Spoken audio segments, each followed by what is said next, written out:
And welcome back to coverage here of the Magic Online Championship. This is the semifinal. I'm Marshall Sutcliffe, joined by Cedric Phillips, and we've got Oliver 2 versus Logan Nettles. This is our opening match in this best of 3 matches between these two players. This is also multi-format. We're kicking things off with Modern. The next match will be Pioneer. If there is a deciding third match needed, Logan Nettles will get to decide whether that is played in the Pioneer or Modern format. How do the opening hands look for our players here? Well, I like both opening hands here for both players. This is a classic Jund hand. The only thing it's missing is a turn 1 discard spell. And then for Oliver, a key card I think in this matchup, and what we're going to see is an attrition-based game, is Wrenn and 6. And Wrenn and 6, of course, can just continuously return lands to make sure you're able to hit your land drops. And so he already has that and the mana to cast it, given the 2 fetch lands. So both hands look totally keepable. Both players have turn 2 Wrenn and 6. So, it's going to be a long match, I think, in the Modern portion. Long, maybe in quotes, but I like both opening hands to answer your question.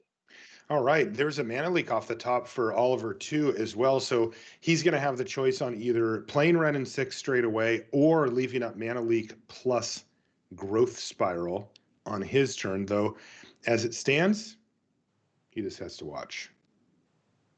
Look at this. The beatdowns commence. Our old friend Tarmogoyf on the stack here for Logan Nettles. Been a while, pal. Good to see you.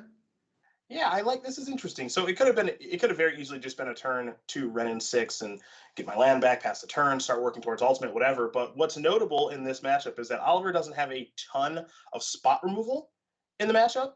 He's got a couple bolts and paths, but outside of that, there's not a ton going on there. So like the idea of maybe getting my creature established first, start to work towards getting some damage in. We start interacting. If you start countering my spells, it's going to grow my Tarmogoyf, of course, because different card types are going into the graveyard. Then my Tarmogoyf all of a sudden is starting to attack for 4 or 5 or 6 points of damage. So there you go. That's right. So we're going to see Wrenn and 6 hit the battlefield here, get back Misty Rainforest, and pass the turn back. Now it does look like if Logan chooses, he can get rid of Wrenn and 6 here using Lightning Bolt. Well, on the surface, that appears to be true. We do have a Force of Negation in Oliver's hand with plenty of blue cards to exile. So that kind of makes things a little bit interesting. Well, let's see what Logan decides to do. He also has his own copy of Wrenn and 6 to deploy as well. He could certainly push through at least one of these spells.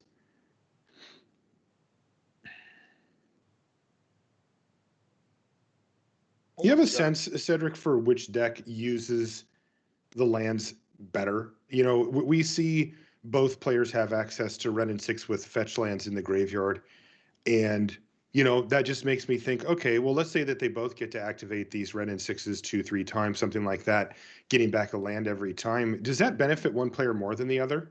I like Oliver's Wrenn and 6 better than I like Logan's. Logan does, of course, have a card like Nurturing Peatland, which is nice to have, and does have the ability to maybe get back a Raging Ravine if a certain situation calls for it. But Oliver's ability to fix his mana for his 4-color deck and how good fetch lands are alongside Omnath, and also the fact that you're going to get a land back, that's going to ensure that Urro's going to have a land to put onto the battlefield.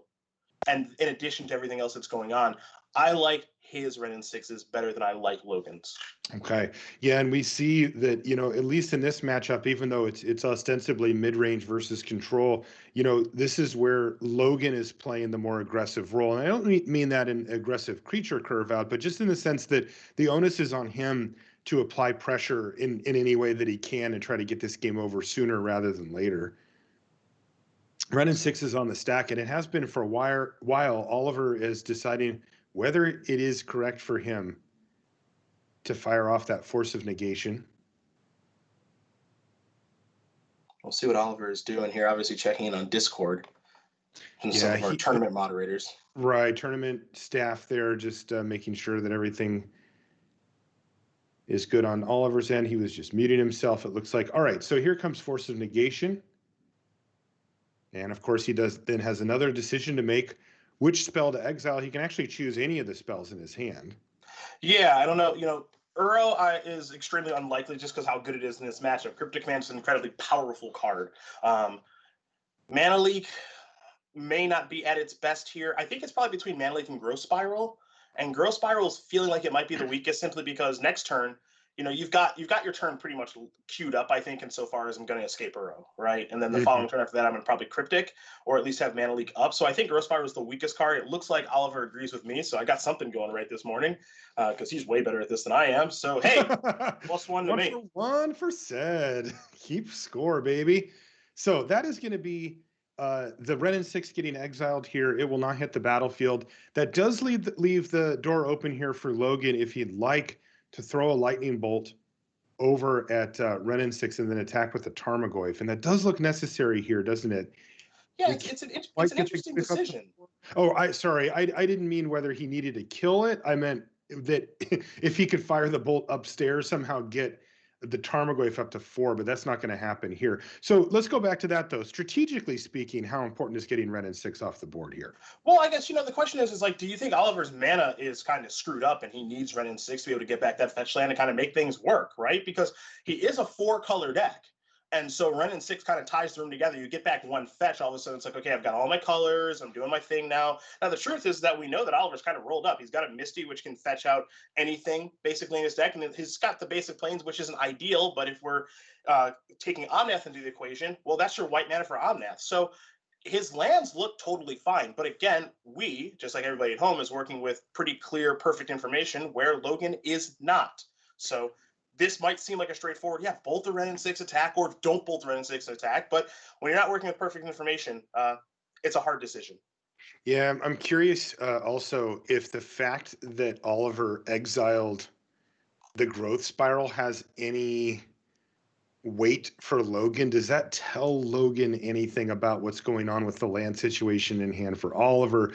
Would Oliver have been more likely to keep a card like that in hand if he had multiple lands in hand, that type of thing? Now we're getting into the real subtleties because, of course, there's a lot of unknown information about the hand here for Oliver. But I always like to think, at what point do you start working towards that type of information for a tiebreaker or for a little nudge in a direction? As it stands, boy, Logan has been in the tank forever on this decision. I mean, seriously, like this match could go quite a while. The players have extensive clocks for it, but Mm-hmm. we're only a couple of turns in and they're both at, 35, 37 minutes here. They do have to, you can't take forever on every decision. And this game could go extremely long. Well, he's made his decision, which is, you know what? I want to get this Renin 6 off the battlefield. So bolt it, attack it, pass the turn back. We'll see what Oliver's draws. It's another Misty Rainforest. Okay, fair enough. So Uro, I would say, has got a little bit of work to do. But don't forget, those fetch lands, Marshall, they can be hidden Mystic Sanctuaries. And if you've played a lot of Modern, you do know that. And given that Logan has played a lot of Modern, he also knows that. That's right. Yeah, I think that the decision point there from Logan really rested on, is there a way I can lead on Bloodbraid Elf to take out this Renin 6 next turn in conjunction with my Tarmogoyf? Decided it was too risky, bolted it. But now that means that he does get to lean on the awesome power of his 4-drop here, Bloodbraid Elf. Yeah, it's interesting spot on if you want to play Bloodbraid Elf now or if you want to go towards Seasoned Pyromancer. The reason for that is Bloodbraid Elf, there are some things it can cascade into that are very nice, and there's some things that it can cascade into that are not so nice. Now, if there's a creature on the battlefield, then you're more likely to want a Bloodbraid Elf. But now Logan says, you know what? Let's spin the Cascade wheel. Let's see how things Woo! break. They broke Woo! pretty well with How the about Seasoned some why not Pyromancer. both for you, said? How about a little Yeah. why not both here early in the morning? It can go poorly, but also with Cascade, it can go very right. And I think Seasoned Pyromancer is a pretty darn good hit there. Yeah, fantastic hit. It also enables the most damage output possible here as the Bloodbraid Elf has haste and is going to be able to get into the red zone alongside its old buddy, the Tarmogoyf. We Now, see it fetched. Go ahead, Sid. there is one thing worth noting here, which is the longer this game goes, the worse it does get for Logan because his deck doesn't really do a good job of overcoming Field of the Dead. Once that engine gets online, it's incredibly difficult for him to win. But there is one thing that Logan is trying to do here, which is apply pressure and be the aggressor in the matchup, which means that Renin 6's little dings or lightning bolts or Kolagon Command dealing 2 is a way to kind of steal this game before that Field of the Dead engine comes online. The problem here, Marshall, is that trying to race against Omnath is really hard to do. That's right. The combo of Omnath and Uro buffer your life total in a major way over the course of a game. And is it Omnath the clock here? Are we going to see it? I'd be surprised if we don't see this get cast. Yeah, because you looks like it. you can play Omnath, you can play the fetch land, gain 4 life, you're up to 15. You can crack the fetch land if you want, then you get access to those 4 colors of mana. But there's not a ton to do with it because you can't cast Cryptic Command. Then you could gust something, but I don't think that's ideal. But more importantly, if you play Omnath, you play the fetch land. You go to 15. You pass. If you crack the fetch land on your opponent's turn, you gain 4 life again. Now you're not going to have access to gust or leak, but you basically you have the opportunity if you're Oliver to go from 11 to 19, and you're also drawing a card because of Omnath's ETB. So, I mean, it's a pretty good card. I'm starting to see why you favored Oliver in the matchup here, right? I mean, let's just break it down in a really simplistic way. It's Bloodbraid Elf versus Omnath, right? They're both card advantage. They both get you a card. Now, Bloodbraid Elf has the added benefit of having haste and casting the card for you for free. But Omnath has the the ability to kind of negate any haste from the other side by gaining the life, and it gets you the card back, which you do have to cast. But it gives you the mana for free most of the time anyway. I'm kind of on Omnath here. It's also a 4/4. It's hard not to be on Team Omnath. And when you're comparing strictly to Bloodbraid Elf, which is an iconic Magic card, a card that was outrageously good for its time, has a pedigree unlike many other cards have had over Magic's history across multiple formats, by the way. We're talking Modern, we're talking Legacy. It's done well in Jund decks there. Of course, it dominated Standard and its block constructed format. It doesn't even enter into the conversation with Omnath. Omnath is so much better than that card. Boy, they're giving us a lot of time to chit chat here, aren't they? That was a big tank there again before even just casting the Omnath as Mystic Sanctuary off the top here for Oliver. Well, I do think we are going to have these players taking a decent amount of time on their turns because, of course, first place for this tournament, $50,000. We mentioned right at the top that these players have locked up, I believe, $15,000. But there's a pretty significant jump from third and fourth to first and second. So use your clock as best you can and make sure you come out of the tank with the right decisions. And it looks like Oliver's going to sacrifice this fetch land right now, get the mana from Omnath, and that means he's got to be gusting. Okay. Got to be gusting. He's going to put the Tarmogoyf back. Sick turn. Yeah, I mean, if I'm sitting in Logan's seat and I'm like, all right, I'm just going to grind out my opponent, Jund, baby, Jund him out. It's going to be really hard against Omnath.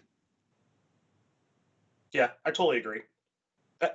Like, between Omnath, fetching for Mystic Sanctuary, Cryptic Command, Renin 6, we haven't even mentioned that there's an Uro in the graveyard just ready to come on back. Oh, BTW. God, yeah, you forgot about that one because it seems like it was so long ago. Yeah. It's a lot. And I like the gust here from Oliver. Like, if you're not going to go the life gain route up to 19 or up to 18 technically because of the fetch, if you're going to go just the gust route, get your Tarmogoyf off the battlefield. Look, my Omnath's bigger than everything you got going on. And if you do kill my Omnath and attack me here for 6 points of damage, okay, fall down to 8, get in a row back, go to 11, trigger, draw a card. Can you beat that too? I don't find it to be that likely. Chad said, geez, that's dumb. Oh, and Uro. Yeah. It's like, and right now, things look really quite bad here. Oh, yeah. For Logan. As you can see, he just doesn't have the tools to combat what's going on here. He could throw Bloodbraid Elf into the fray and hope to finish off Omnath with Renin 6. But boy, oh boy, this is not how he wanted things to go. No doubt about that. Well, here they come. Or at least it looks like they're going to come in here. And even if this exchange happens, right, you get Bloodbraid Elf trading with Omnath, and then Renin 6 is going to tick down to kill it, which we're not going to see because Oliver is in no risk of being burned out. Even if you saw that exchange, I still think it's a positive exchange for Oliver. It is. So, for sure. It's weird to say this, but Oliver's also just ahead in the damage race at this point. Like, he can attack for 4 and gain 4 on his turn, and then escape Uro, gain another 3. Like, he's at 15 and attacking his opponent down to 10. It's a bizarre world we're living in here, but that's where we're at. And the tough thing here too for Logan is I think it's so important for him to win game number one because Oliver gets to go to the sideboard, board out some of his lesser cards, bring in some of his better cards, and he does have some really good cards to bring in from the sideboard. Most notably, in my opinion, but we'll see what he wants to do, is a card like Supreme Verdict, because in game one, Logan can just go, I'm going to play all my stuff, and I'm just going to try to kill you as fast as I can, right? We saw turn 2 Tarmogoyf instead of Ren and 6. We saw Bloodbraid Elf, where it could have a miss, but it actually hit something positive in Season Pyromancer. And it's like, let me try to kill you, or at least, swarm you, because you don't have a sweeper in game one. Well, that's going to change in game two and potentially game number 3 here with the access to 2 Supreme Verdicts in the sideboard. So if you don't win game one, I'm not in love with trying to win game 2 and game 3.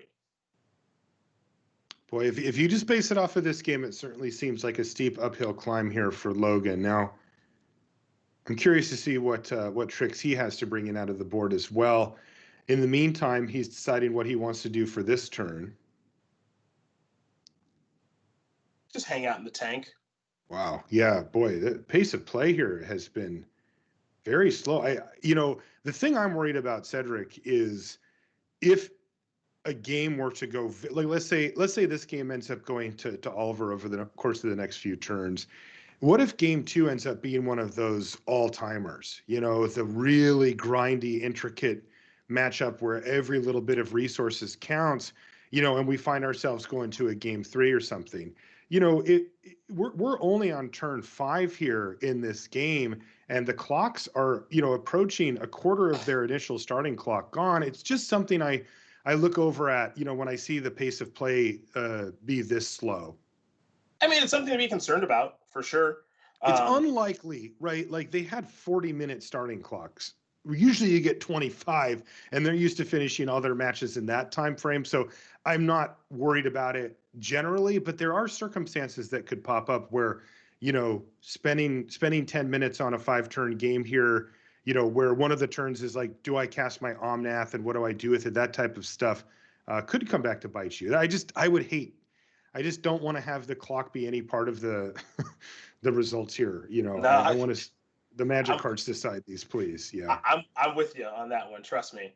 And I think, fortunately, because Oliver's a deck like this, generally, we've seen over the course of Magic's history, you do all this dirtling, and then they win with, like, I don't know, Millstone or Shorn Outpost. Millstone, baby. Just like, just some, like, I guess I'm going to call you new school players, Nephalia Drownyard or whatever, like, they just win with some agonizing thing, Elixir of Immortality, Reed Duke. They do stuff like that, right? Not here. They're like, I'm going to take you for 4 with my Omnath. I'm going to take you for 6 with my Uro. Field of them, I'm going to make 8,000 2/2s. Like, the games end pretty quick, fortunately. Oh, man. Sid, I love you, man. You new school players in your Nephalia Drownyard. Yeah. Half of chat is like, that card wasn't printed when I started playing. It's true. It was printed before I started playing. I don't ever think of myself as really being that old. I don't really think that 34 is that old. But I've been playing Magic for, I think it's definitely 20 years, like a little over 20 years, but competitive Magic for like 18 years. Mm-hmm. And so, and I have this like weird memory of just remembering like all of the cards. I don't know my blood type, but I can tell you like flavor text on cards and all this other stuff. I guess, someone said in the Twitch chat, I'm an MTG boomer, which I guess I hate that term, but paper boomer. So it's always like weird to me where it's like Nephalia Drownyard to me is not that long ago, and some people are like, I don't know what that is. Yes, I have no idea what that is. Let's see. By the way, we do have a nice little slugfest forming here between our two players. Well, someone's getting slugged, that's for sure. So Nephalia Drownyard is approaching a decade old. Yeah, it was an Innistrad. Yeah, 2011. So as of next year, it'll be its 10th year. Doesn't feel that long ago. It doesn't to me either. I remember when Ben Stark was crushing with that card at the PT. Anyway, let's see how this one's going to end up turning out here, because we do see resources being exchanged, but it really doesn't matter when Oliver's sitting there with both Omnath and Uro on the battlefield, and there's no answers in sight here for Logan Nettles. He has the peatland, but he's going to have to really hit here. Yeah, it's just he's outclassed on card quality. Yeah. here is Logan. And that's the biggest issue. And you're seeing it in a very meaningful way right now. Uro, gain 3 life. Omnath, gain 4 life. Trigger, put a land on the battlefield. Get a bunch of mana now. We can definitely activate Omnath's third ability now that we've put 2 lands on the battlefield, which is 4 damage upstairs, in addition to the boatload of damage that's taking place here with the attack. You're going to see Seasoned Pyromancer make a couple of bozos there from the graveyard to do some chump blocking here. And I think we might see Cryptic tap those. 6+4 is 10, then a Bolt should take care of the game. Yeah, I mean, the cards on Oliver's side of the battlefield are so much better than Logan's. It's absurd. It really is, like, especially when you line up like we did with the Bloodbraid Elf versus the Omnath. And are we doing Seasoned Pyromancer against Uro? Like, I don't even want to put those 2 cards in the arena next to each other. Like, it is pretty rough here. Now let's see what can happen here. Fulminator Mages and Ashiok's coming in, as well as Boyle out of the board. Boy, Logan Nettles brought the big hitters for this matchup, didn't he? I mean, you got to get a little frisky now. So Boyle, let's take a little look at Oliver's deck list. All right. Island, Snow-Covered Island, Breeding Pool, Hollowed Fountain, Ketria Triome, Mystic Sanctuaries, 2, Ragran Triome, also an island, Steam Vents. Okay. Now, Oliver does have non-island lands. He's got a basic forest, a snow-covered forest, a snow-covered plains. Field of Ruin is colorless. Field of the Dead is colorless. He has fetches to search out kind of normal lands to kind of play around Boyle. And because, as you know, Marshall, and everybody who at home who's watching, if you didn't know, it's an open deckless tournament. So it's not like these Boyles are going to like, oh my gosh, I didn't know that was coming, like you might find in a normal tournament. So Oliver can kind of fetch around it, but I still think it can be good in the matchup here for Logan. As my good friend Cedric Phillips would say, should have fetched around it. That's true. Ooh, can make a shirt out of that. Yeah, there you go. Always shirt ideas. I'll give you some royalties. Don't worry. Always shirt ideas with this guy. You'll be out at dinner. Somebody says something. He writes it down. Like, that's going to be a shirt. Yeah, trust me. I'm just out here just making them. I love it. Oliver's side, I'm checking for the Supreme Verdicts, and it looks like they're still hanging out in the sideboard. So I was kind of speculating on the idea of bringing those in. He may feel like he doesn't even need to bring them in, and it looks like I don't know if he wants an additional path that's hanging out in the sideboard. He's gotten away from 1 copy of Hour of Promise. For me, when you're trying to constrict the game, like Jund is trying to do, right? Jund wants to play the game where we both have limited resources. Ha ha! There's a shirt. And when you're trying to constrict the game and play with limited resources, basically you're forcing your opponent to peel out of the situation perfectly, right? I've constricted your lands, I've constricted your spells. Hope you don't top deck on me. As good as Thoughtseize is, it can't stop the top of the deck. However, again, when your opponent's deck, most of the cards have draw a card tied to them, it makes it really hard, and you just saw that in the last game. Here's a Inquisition of Kozilek to kick things off for Logan Nettles here in game number 2. Oliver 2 up a game here in our early stages. We are watching the top 4. This is our first semifinal. This is the first match of that. We are playing best 2 out of 3 matches. So settle in. We've got a nice full day of Magic for you here between our 4 remaining players in the field as we see Logan take away Aethergust here with Inquisition before passing the turn back. Oh, there's an island. And the reason I say that is because there is a Boyle in hand here for Logan. Yeah, let's keep an island count.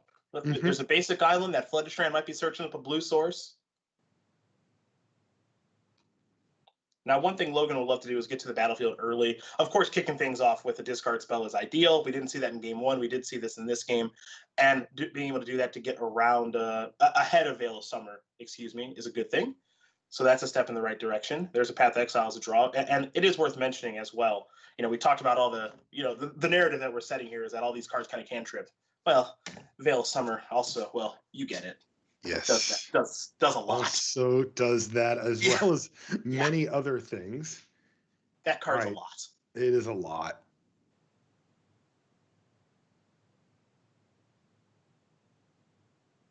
Okay, it's going to be a Plains next before passing the turn back. Unfortunately for Logan, there was no turn 2 play, so it was Inquisition of Kozilek, then land go. But then he can pick up things again with a Seasoned Pyromancer here. Oh, that would have been nice last turn, but there's Cruxa as well. Yeah, that's a way for Logan to go about winning the game in a very meaningful way, as far as dealing a lot of points of damage, and again trying to do everything that John does, was just constrict the resources on a game. So ideally show up at some point this game. But it's going to be Season Pyromancer first things first.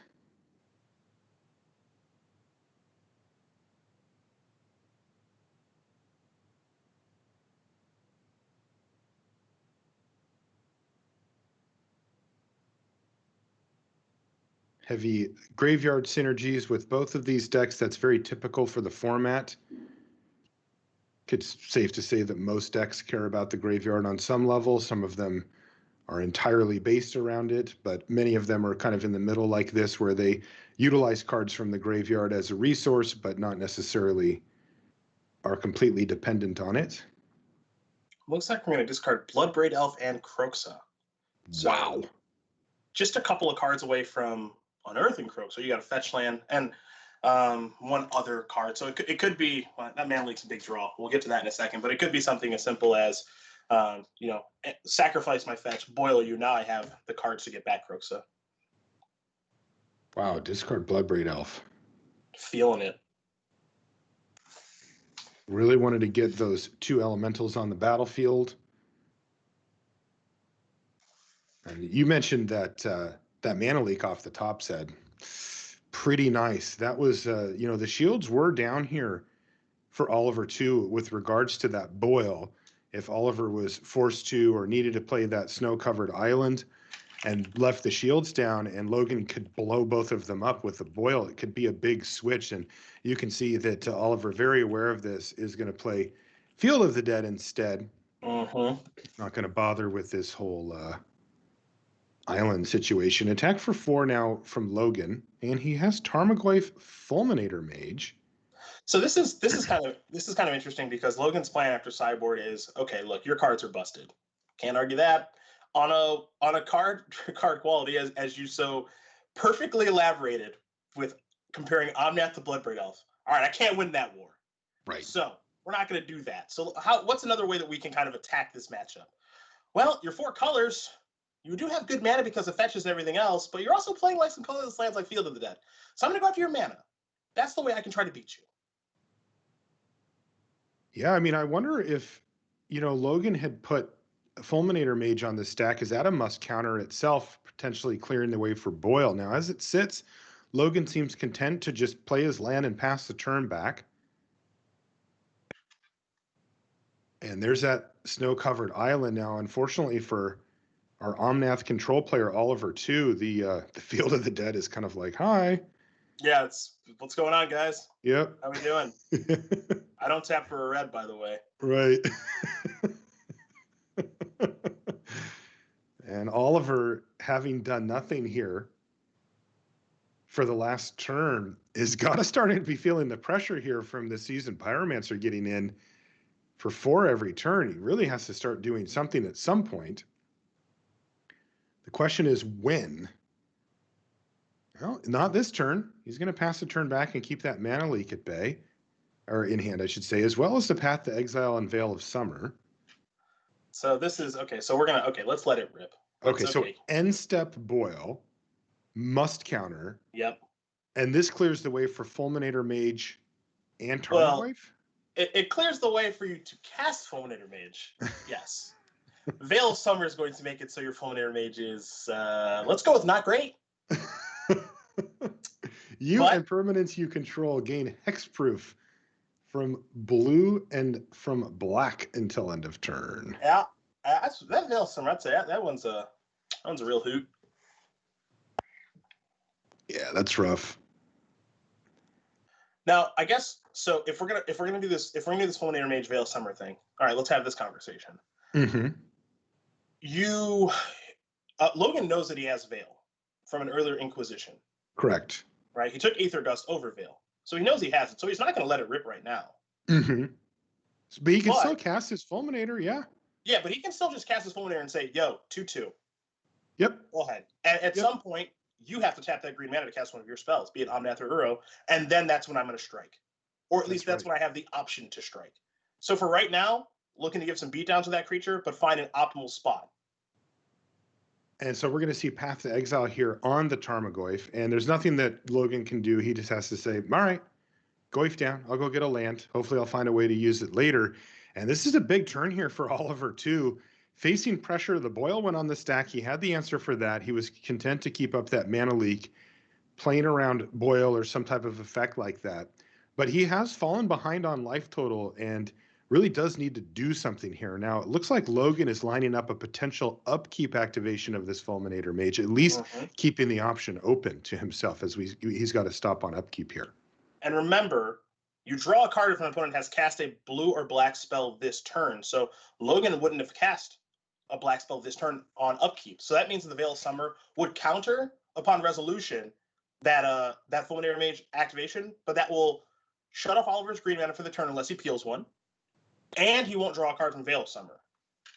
So yes, still a big swing. You know, a good place for 3 mana for Logan, and also has another Fulminator Mage to follow up. Oh yeah. And you know, we haven't hit the draw step yet for Oliver, but you know, it would mean that he would need to find an untapped green source to be able to play an Uro or something. So this gets really interesting. Now, the other dynamic that's at play here, of course, is that there are 6 power on the battlefield now for Logan Nettles, and he's staring down at 11 life from Oliver and might just be thinking, is it actually better for me to just keep this Fulminator around and start turning the thing sideways? So if I am Logan in this spot, my thinking right now is, okay, I've got a pretty good idea of what your hand is from that earlier Inquisition of Kozilek. I can go after this Catcher Triome right now. You use your Veil. You don't draw a card. Okay, great. And then if you peel a green source, that lets you Uro. Not the end of the world. Doesn't let you Omnath. Cool. Right. And then if I draw a land, I have the opportunity to play another Fulminator Mage and Kroxa back from the graveyard, and then I feel extremely advantaged in the game. So Great that's point. why I would want to fire off the Fulminator Mage now in the Catcher Triome. But that makes sense to me. I'm not either one of these fantastic players. Yeah, and I'm working with perfect info. Right. I feel that the default play would be to do exactly that. Like that is the most like, hey, this has a lot of upside, not a ton of downside play. But Logan, as we mentioned on the intro, is a very thorough player and somebody who's going to look at every little corner case to see if it is in fact correct or not. But does come to the conclusion on, yes, I am going to go for Fulminator Mage on your Ketria Triumph. And just to keep it around, it's going to be Veil of Summer. But boy, that was so much different than the worst case scenario, right? I mean, the patience from Logan there paying off big time. It's a good draw there for Oliver, picking up a Stomping Ground. That's another green source. Now you get to go to Uro. Wow, and another land. Triumph, geez. So that was actually a huge swing from Oliver, finding a green-red source and then a green-red-blue source off the top, meaning that these cards in hand are now unlocked even through the second Fulminator. Okay, so the things you have to consider right now, the attacking part here for Logan is easy. Get that out of the way. Do you want to go to Kroxa? Do you want to go to Fulminator Mage plus? You can go Fulminator Mage plus Ran 6. You can go Kroxa plus Ran 6. Yeah, that's actually where I would be. I mean, that's going to take half of your opponent's hand away. They're going to have to decide between what they want to keep. Now, if I can't remember if what Logan knows about Oliver's hand with regards to the second copy of Uro that's sitting in there. I don't know if he knows about that one or not. Pretty easy discard there. But the life matters, and putting out a huge extra threat with the Kroxa can certainly be a thing as well. How close are we to getting this this Field of the Dead rolling? One away? We're one away. Now, you are one away from Field of the Dead, which starts to definitely work itself into the equation here. Now, there is also the ability to play Fulminator Mage, kill one of these Triumphs, which means that you can't escape Uro, but it doesn't stop Oliver from casting Omnath. Now, the other thing you could do is you can play Ran 6, you could sack the Peat land, then get a land back and cast Fulminator Mage. Or you can just do it this way. It's all the same, which is you're still gonna have the opportunity to sacrifice the Peat land. That's right. You won't be able to use that card this turn anyway, so you can wait.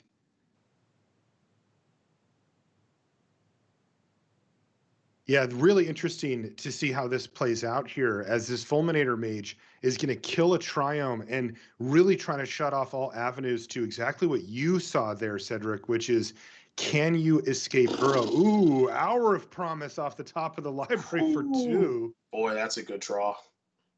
That's a good Wow. draw. Wow, wow, wow.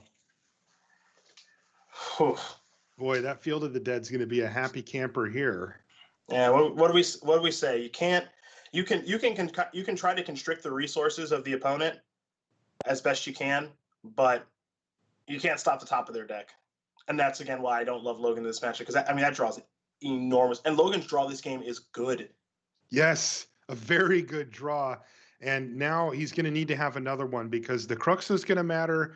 Inquisition, sure. There's Liliana. Is there anything here? So Well, Inquisition plus Liliana does leave Oliver empty-handed, but boy, that Field of the Dead sitting over there is just like, LOL. well, you got multiple problems, right? So you could Inquisition Liliana plus, right? You go, okay, I'll take your Uro, I'll make you discard your Omnath, and then you're gonna get your Uro back in the graveyard. So that's a whole thing. You're gonna sacrifice your fetch lands and get more zombies. You're gonna take some damage to do it, which is nice, but I haven't constricted your graveyard. Wow. What an incredible turn here for Oliver, too. A really strong draw here from Logan Nettles, applying pressure on multiple axes. But, Oliver hitting those 2 lands that turn and then into the Hour of Promise. Boy, it just fell apart for Logan. He was really close. I mean, if Oliver just drew a brick, say he drew Mana Leak or just, something that didn't really matter at that moment, I think that Logan would have won this game quite easily from that point. But instead, he drew 2, multicolored mana producers and has really not looked back since. Cleaning out Logan's hand here is nice. It's not like this is a bad thing. You get Croxa back. You plus Ren 6, get a land. It looks like Season Pyromancer's going to come in. I wouldn't be surprised if this trades with a zombie, sure. But you get Pete land back. You play Liliana. You plus it. You discard your Inquisition. They discard their Omnath. The big problem for me is that Urgo's coming back from the graveyard. That's right. Uro's coming back from the yard, and there's going to be a lot of zombies on this battlefield whenever Oliver feels like it. You can see he's got Misty Rainforest, Flooded Strand, and he even just drew a Scalding Tarn on top of it. So, yeah, that Field of the Dead is going to go off here.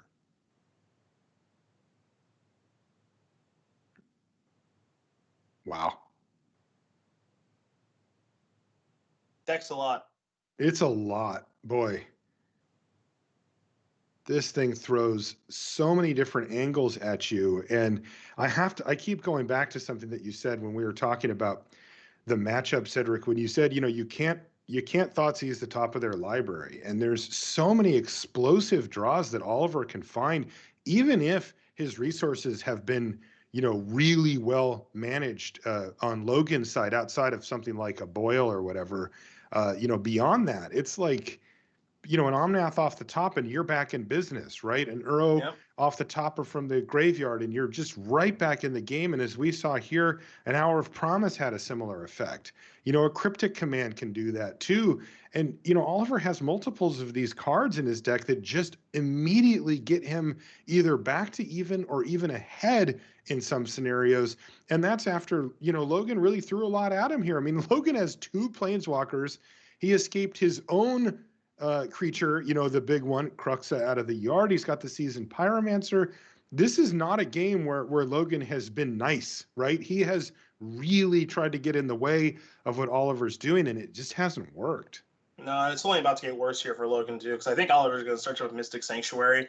What I think Oliver is lining up here is sacrifice this Misty Rainforest, get a Mystic Sanctuary, make a zombie.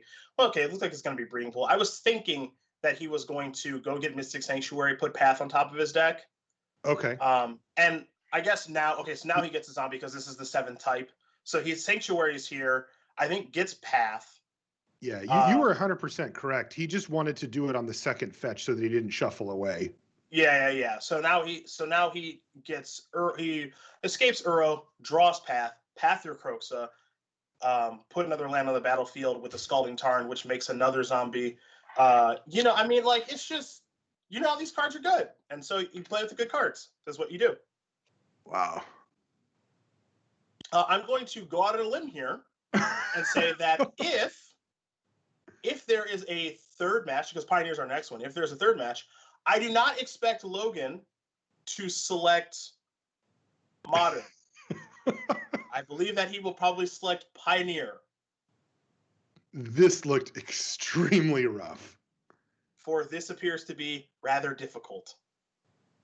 Right. So what is the game plan now for Logan Nettles? He draws a Goyf. He has the peatland. Yeah, right. It is funny, right? Because that's where we're at, right? Like, you're drawing a Tarmogoyf at this point in the game, and it is so horrendously outclassed at this stage. It's just so far from the type of things that Oliver's doing. You could make an argument that a land off the top is roughly on par with what the Goyf is doing here. Here's Dreadbore. Oh no! So he has to just try to whittle down the creatures on the other side of the battlefield. Dreadbore away, minus Liliana to kill a zombie, and then play a Tarmogoyf as a blocker. Well, one thing we know about Logan, if you've ever played against the old Jabberwocky on Magic Online, he does not concede, which I absolutely respect. Love it. And especially when we're in top 4 of the tournament and there's nothing else to do but to play this specific match and play these matches for the day, I'm not going anywhere. Now, do I think Oliver's going to make a mistake? No. But just going to sit here and play. I'm with you, man. I'm in it for the long haul. Although I will say, I don't think it's going to be that long of a haul from this point. Okay, and that's the good thing. No millstones involved. Right. No Nephelia Drown Yards. Like, just going to bring back, okay, I'm going to Guster Tarmogoyf for one of these Planeswalkers. Like, I'm going to probably kill your Planeswalkers in a second, too. I'm going to bring back a 6/6 from the graveyard. Like, it's not going to take long. No. So you can just play it out. Couple extra minutes of your life. Yeah.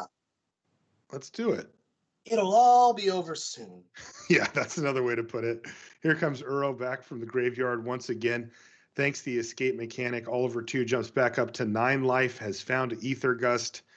And that means that there will be, let's see. Well, he will have to choose what he wants to throw these zombies at. Probably finish off Lily here. Let's see what's going to happen. Yeah, I like killing Ren 6. If Liliana wants to do anything of relevance, which is make me sacrifice a zombie, you lose your Liliana. So okay. Sure. That's fine. Right. Where the Ren 6 represents a card. Yeah. Yeah, that makes sense. Ashiok Dreamrender. A little late. Could that be a thing? Yeah, a little late. A little late. I mean, it's a good thing. It's a good thing to get killed by zombies, if that's what you mean by being a thing. Yeah. So in other words, not even close to a thing. No. It's gonna minus. That's gonna wipe away the yard mill some. But yeah, unfortunately for Logan, he's just simply facing down too much board presence at this point to make a card like that useful. Oh, a second copy of Field of the Dead. Okay. I'm thinking face is the place, baby. Just ignore Ashiok. I just want to kill my opponent. But if Oliver wants to kill Ashiok, I get it. Well, let's see. It is a 2-turn clock either way, right? 6 over drops you to 9. 4 over to Ashiok drops it to 0. Then you just send in for 10. Yeah, we got another field coming too. So 2 more zombies. A Cryptic Command's probably a pretty good draw too.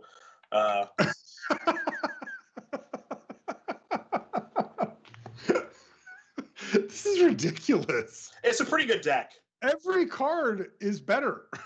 Yeah. Yeah. The lands are better. Like, this is absurd. Yeah. Yeah, man. All right. Top deck Thoughtseize. Leak it. This is the make him pay. Make him pay. Counter bounce my sanctuary. Darn it. Make him pay. Love it. And that's going to do it. All right. So the first match goes to Oliver. Boy, does it ever. And wow, was that an impressive showing from that modern list that Oliver decided to bring to the table here. What an incredible win for him. I have to say, it really did look like Logan was just outclassed there. Now, you saw some of the more silver bullets that he was able to bring out of the board that could have had a major effect on the game. But just as those particular games played out, he just looked outclassed. Yes. At the end of the day, a lot of those cards have draw cards stapled onto them against a deck that's trying to constrict your resources and make you discard cards. And yes, there will be situations, right, where you've made your opponent discard a majority of their cards. You have a Croxa going, a Tarmogoyf going, whatever, and then they have to top deck to get out of it, and they just draw, a fetch land or something that's inconsequential. Like, that happens, but I think those are few and far between. And more importantly, when we are playing a match where both players have access to each other's deck lists, nothing like a boil is going to take Oliver by surprise, where if it's not open deck list, you're just like, oh my gosh, I did not see that coming, right? So when you know something as powerful as boil can come, that means, one, you can fetch and play around it, and two, you can sideboard and leave cards like Mana Leak in that you may not leave in otherwise. It's all bad there. That result for me is not that surprising, but perhaps we tie things up in the Pioneer portion. That's right. So what's going to happen now is that is match 1 going to Oliver 2. We are going to be transitioning into Pioneer for the next round, and if Oliver can win that, we'll have our first finalist. If he can't, then we're going to go to a third and deciding match where Logan will get to decide what the format is. For now, we're going to take a short break. When we come back, we'll have these same two players playing Pioneer. Don't go anywhere.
And welcome back to coverage here of the Magic Online Championship. Marshall Sutcliffe with Cedric Phillips. We saw a decisive modern match to open up here.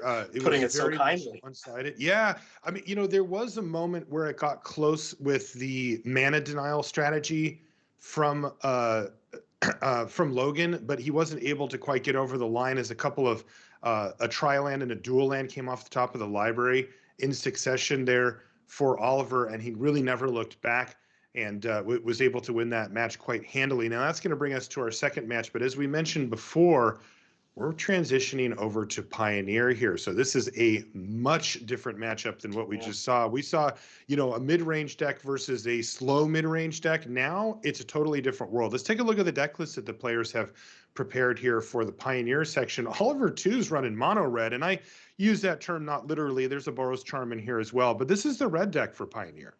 This is the red deck for Pioneer, excuse me. And this is a deck that we saw some of our top players who had top finishes play in the Pioneer portion of this event, a deck that is near and dear to my heart, as well as my broadcast partners as well, Patrick Sullivan, because it's just really, really freaking good. Eidolon the Great Revel, Gaiatu Lava, Runner, Monastery, Swift Spear, Soulscar Mage, a lot of 4-ofs here. You got the one copy of Wayward Guide Beast, and you're seeing just a slight change from instead of 4 lightning strikes, it's 3 lightning strikes and 1 shock. Sideboard is what we're used to seeing with the Vortexes, the Chain of the Rocks, the Searing Bloods. It's a very, very powerful deck when people are not prepared. Logan's deck, as we will see, he is prepared sort of, but I still do think things are difficult for him. Okay, so super interesting to see Oliver take, a super slow control deck in one format and then just go all the way in the other direction here in Pioneer for Logan. Well, he actually does have a more similar archetype to what he's playing in Modern, in that this is the grindy mid-range value kind of control shell that we see. What do you make of the deck, and how do you like the matchup, Sid? I think the matchup can be somewhat difficult just because of the mana base that's involved here for Logan. Can be somewhat painful. And it's important for your lands to more or less kind of come onto the battlefield untapped for the first 3, 4, 5 turns of the game. And a card like Jace's Prodigy is less than ideal in game number 1. I think we don't really have to go too deep on why Mystical Dispute is not ideal in game number 1 against the burn deck. Things do get a little bit better after sideboard, and there are some tools here in game 1 that can win the game on their own. Here's looking at you, Hero of Titan's Wrath, but you got to have your key cards in game number 1 to be able to maybe steal this match. And it's not like things, Marshall, get appreciably better after sideboard. A couple copies of Disfigure, 1 copy of Elder Gargaroth, but there isn't anything that stands out in the sideboard here for Logan's deck that says, hey, I'm here to beat burn. And that's why I think this can be difficult for him, though he did show yesterday that he is capable of beating this matchup. Boy, yeah, you can see draws that would be great for him, with the fatal pushes, the heartless axe, the Uro, and just crush your opponent. And then you can see draws that are horrendous. Mystical Dispute, even Thoughtseize doesn't pull its weight. Shark Typhoon in the early game just doesn't do enough to affect the board. And you could see Logan getting completely ran over depending on how things go until we get to those sideboarded games. So that's what your matchup is going to be. A much more polarized matchup than the one that we saw in the first round, but it could be really interesting to see how Logan manages this. The game plan on Oliver's side is more straightforward as far as at least what it's trying to do. It's going to be much more dynamic for Logan. Now, we did have a chance to chat with Oliver too ahead of this. Let's hear from him right now. Hey everybody, I've got Oliver 2 here. Oliver, congratulations on making top 4 here in the mocks. What are you feeling now that you know you're into the top 4? Thanks. It feels great. I just played a really, really tough burn mirror where I mulliganed to 5 in game 3. And I feel really good about winning that match because I felt like I was pretty much done the minute I mulliganed to 5. So very relieved. That's awesome. Yeah, absolutely. I would be feeling that too. And speaking of your Boros Burn deck, you also brought Omnath Control to the table this weekend for the 2 formats. How are you feeling now at this point with those 2 deck choices? I mean, I'm playing against Jabberwocky first round tomorrow, and I think his Pioneer deck is pretty good against mine. I lost to him earlier in the tournament. Plus, since he's the higher seed, he gets to go first in that matchup. So don't love my chances there, but I do like my matchup in the Modern because I think that the Omnath deck is pretty good against old school Jund. I mean, So if I'm being honest, I think most decks are pretty good against old school Jund, but it is a blockade, so you never count them out. that's fair. That's fair. And I think Jund players would probably even Yeah. agree with you there. You played for the love of Jund. Oliver, I know you're a popular streamer. You got a lot of fans out there. What's it like still sitting at home while you're playing Magic Online, but you're not streaming to anybody? Because I came in to your chat not your chat, your Discord window a couple of times to watch you playing, and I heard you talking to the screen saying stuff like, "Oh no, they had it," or whatever. Mhm. So what's that like for you? It's fun. I mean, I think it just adds a lot of emotional investments if you just like talk through things and um, try to pray to the gods that you get a good top deck or your opponent bricks or whatever. I don't know. I think it's just personal preference, but I definitely enjoy doing it when I'm playing in these kind of tournaments. Yeah, it was entertaining for me and everybody at home. You can all imagine Oliver doing that behind the scenes tomorrow Yeah. during your matches. Talk to me a little bit about what this win would mean for you. You're the youngest player in the tournament. You're the highest money winner. What would taking this whole thing down mean? I mean, it'll be awesome. Like, I've won a lot of money in Magic, but I have very few actual tournament like straight up wins. I've never won at like a Grand Prix or anything before, so it'll be a really cool experience to win a prestigious tournament like this. Oliver, too, thank you so much for talking with me and best of luck to you in the top 4. Thank you.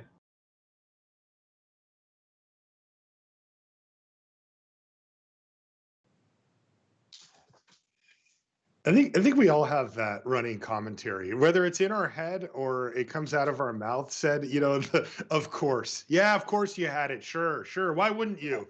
Well, they always do have it. Yes, So, yes, they do. So you should say that. yes. All right, we are all ready to go. This could be the deciding match here in our opening semifinal. It's Pioneer Oliver 2 versus Logan Nettles. Let's head on down.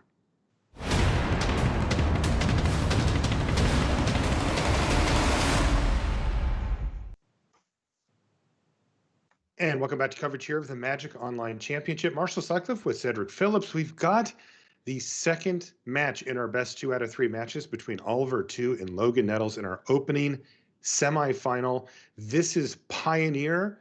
It is Boros Burn versus Sultai mid-range. How tough is game 1 for Logan here? It's pretty tough in my opinion. Now, if Logan's able to draw a card like Uro, which it appears he has, looks like in the opening hand, can be okay. But you see like the good end of it, and then you see the bad end of it. Hello, Mystical Dispute. You're not what I want to be drawing in a matchup like this. You are a great card to discard to Jace Vryn's Prodigy, but Jace Vryn's Prodigy is also not a great card in this matchup. Doesn't block particularly well, dies to Wild Slash. But if we're trying to keep things positive here for Logan, he is on the play, which is a big deal here.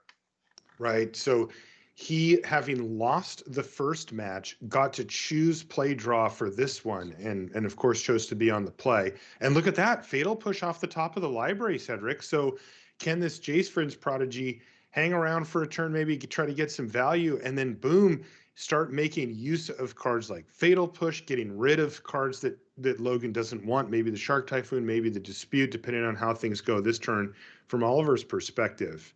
And it looks like the answer is yes. I'm a little surprised at the hand that Oliver did keep here. It was a hand of Swift Spear, lands, and multiple copies of Light at the stage. And I thought we could just do better than that, personally.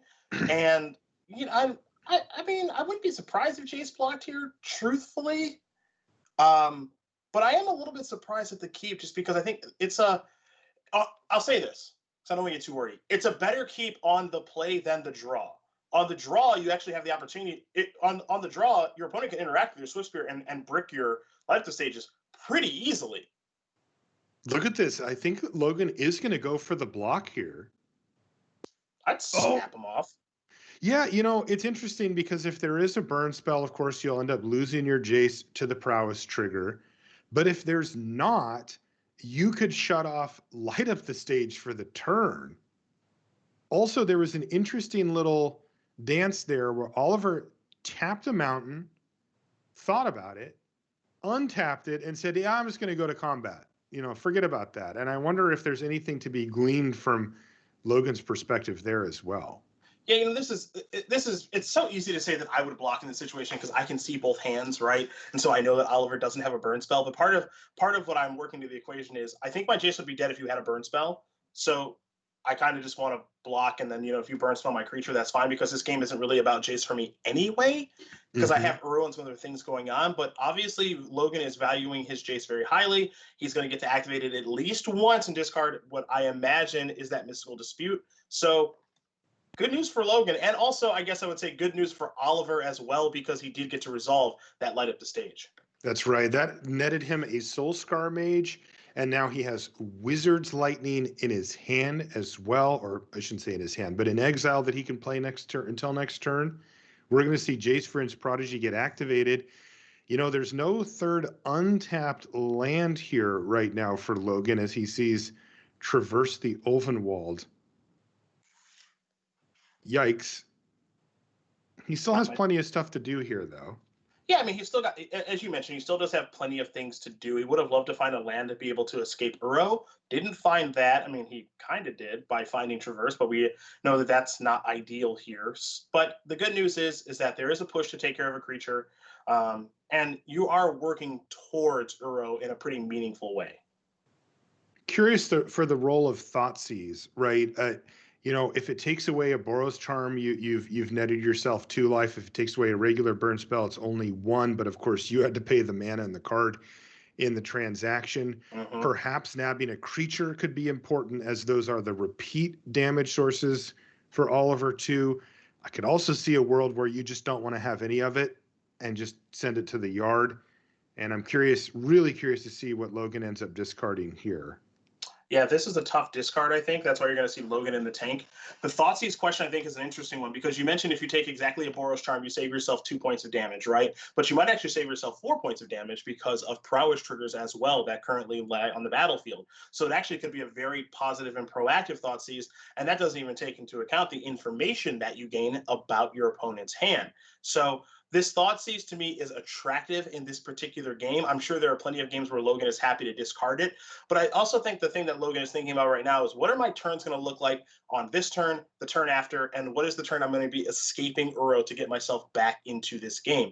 You could make an argument here, Marshall, for discard Mystical Dispute, use that Blooming Marsh to play Traverse the Ulvenwald, go get a land, and then Thoughtseize you.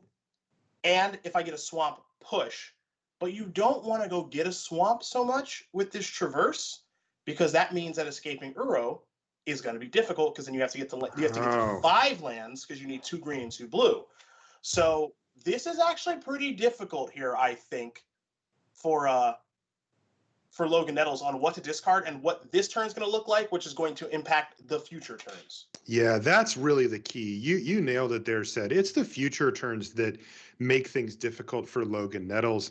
It feels like firing off Fatal Push here is a must, right? Like leaving your opponent with 2 prowess creatures on the other side with a known Wizard's Lightning plus the potential for land and numerous spells, another 2 spells potentially beyond that, just feels like too much to give up here.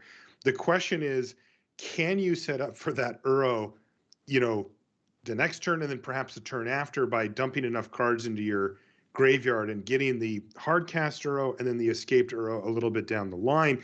I heard you and Patrick talking about it yesterday, where you guys were saying, look, you see that first Uro for mono if you're in the mono red standpoint, and it's not good news for you. But if the thing gets to come back, it's pretty devastating. I mean, it really does whittle down the types of draws and outs that you can have significantly. It does. It really does. And the entire game, the entire match, if you think about it, Marshall, it's this entire match that you watch here, the entire thing is all about Uro and how it's always looming over the game. And how Oliver is basically just kind of like, hey, I gotta win this game before Uro shows up. That's what I gotta do. Or at least get myself into a position that when Uro does show up, I can burn through it and win. And so that's, I think, really all that Oliver cares about. And for Logan, especially in game 1, it's like, okay, what do I do to get Uro on the battlefield as quickly as possible? That's the biggest question. And this is a moment where it really does behoove Logan to take his time because this is a major inflection point for this opening game. If he gets this wrong and shuts himself off from getting an Uro, escaping, etc., then things go badly. Wow, he discarded Uro. Okay, so he's going for the bring it back plan, but as you can see, it is going to take a while, Cedric, because he did get the swamp with Traverse to Ulvenwald, and that swamp has no business bringing back Uro. So we're going to be here a while. Now, he is maximizing what he can do this turn, though. So he's going to Thoughtseize now, and then that leaves him the Fatal Push available still as well. Yeah, we're going to see Thoughtseize get all the information. So 2 Battlefield Forges light up the stage, Swift Spear, Boros Charm. I also think we're going to see push on Logan's own main phase on the Soulscar Mage because Swift Spear is not a wizard to make that wizard's lightning cost 3, or forcing Oliver to actually draw a wizard on his own turn, which he'll have the opportunity to do, not only because of the draw step, but also potentially because of light up the stage. So that's what I think is going to happen. But you may have seen my facial expression. I was surprised at the discarding of Uro, and that Mystical Dispute is still just hanging out. I am also surprised by this. You know, the first time that you put Uro on the stack, you effectively take out a card like Wizard's Lightning. You know, any of these 3-mana burn spells, just one of them evaporates from your opponent's hand. So you're getting that advantage just straight away. And then, of course, if you can bring it back, the advantage is usually too big. What does chat think? Chat's all over the place. They're all over the place. So we got some awesome people hanging out. Andrea Mangucci hanging out in the chat. McWinsauce always here. Ben White's here. We got a pretty active and fun chat. Doom Wake in the house. Oh yeah, everybody's here. I see Austin Bursavich here, fresh off of his big win. Okay, so everything did happen, though, the way that you thought from that point there, Cedric, of making sure to main phase the Fatal Push. But there's a Wizard's Lightning just to kill Jace Vryn's Prodigy, as Oliver didn't feel like gambling there, Cedric. He just said, you know what, this is fine. I'll pay full price. I'll get my value, and I'll take out your Jace Vryn's Prodigy. And yikes. The hand here for Logan Nettles, little rough, double Shark Typhoon and a Mystical Dispute. And that means that land into Swift Spear is good enough here to get it down through the dispute. And we're going to see a Shark Typhoon just for 1. Hoping to draw Fatal Push. I think. Actually, there's no swamp to search up. Ignore me. Just a chump block because the swamp's already on the battlefield. Okay. Okay, so so again, I'm a little surprised that the Uro was discarded. But if the plan is, you know, let's do some exchanging, blah, blah, blah, and then hope to peel a blue source or whatever, a blue source or a green source to be able to get Uro back, then I can win. And so that's clearly the plan. It was Murderous Rider. That's not a blue source or a green source. Now, Logan's at 13. Not that low. There's a Tireless Tracker here with the Fabled Passage. There's also just Murderous Rider here. This is not over, but because again, you saw Oliver take his time here. He put Lurrus of the Dream Den in hand, paying that companion tax last turn.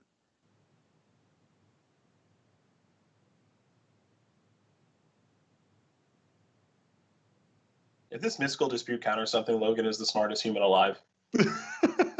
just going to put that out there. So far, Oliver's played around it. He played a 1-mana spell with 3 up and then paid the tax for the companion. I mean, I guess like if you're actually able to snipe Lurrus, cool, I guess. I don't know. I was really surprised by not discarding that Mystical Dispute. He must have thought he was ahead or on balance where that might actually show up. I'm not going to say that it's wrong, but it's not looking good at the moment. Right now, Logan Nettles with a very clunky hand here. A couple of 3 drops, the Shark Typhoon and a Mystical Dispute. Land off the top here for Oliver too, who's got Wizard's Lightning, Boros Charm, and that Lurrus from last turn. The other thing too is like it's not a lock that the dispute's going to counter Lurrus or anything because if I'm Oliver, if I'm Oliver, what am I deducing here? I'm thinking, okay, what the heck's going on in your hand? That's the thing I'm thinking right now before I'm attacking, playing land, anything. And it's like, okay, well, you just played a Shark Typhoon for 1. And again, open deckless, whatever. So it's like, okay, so you played a Shark Typhoon. You did nothing on your main phase.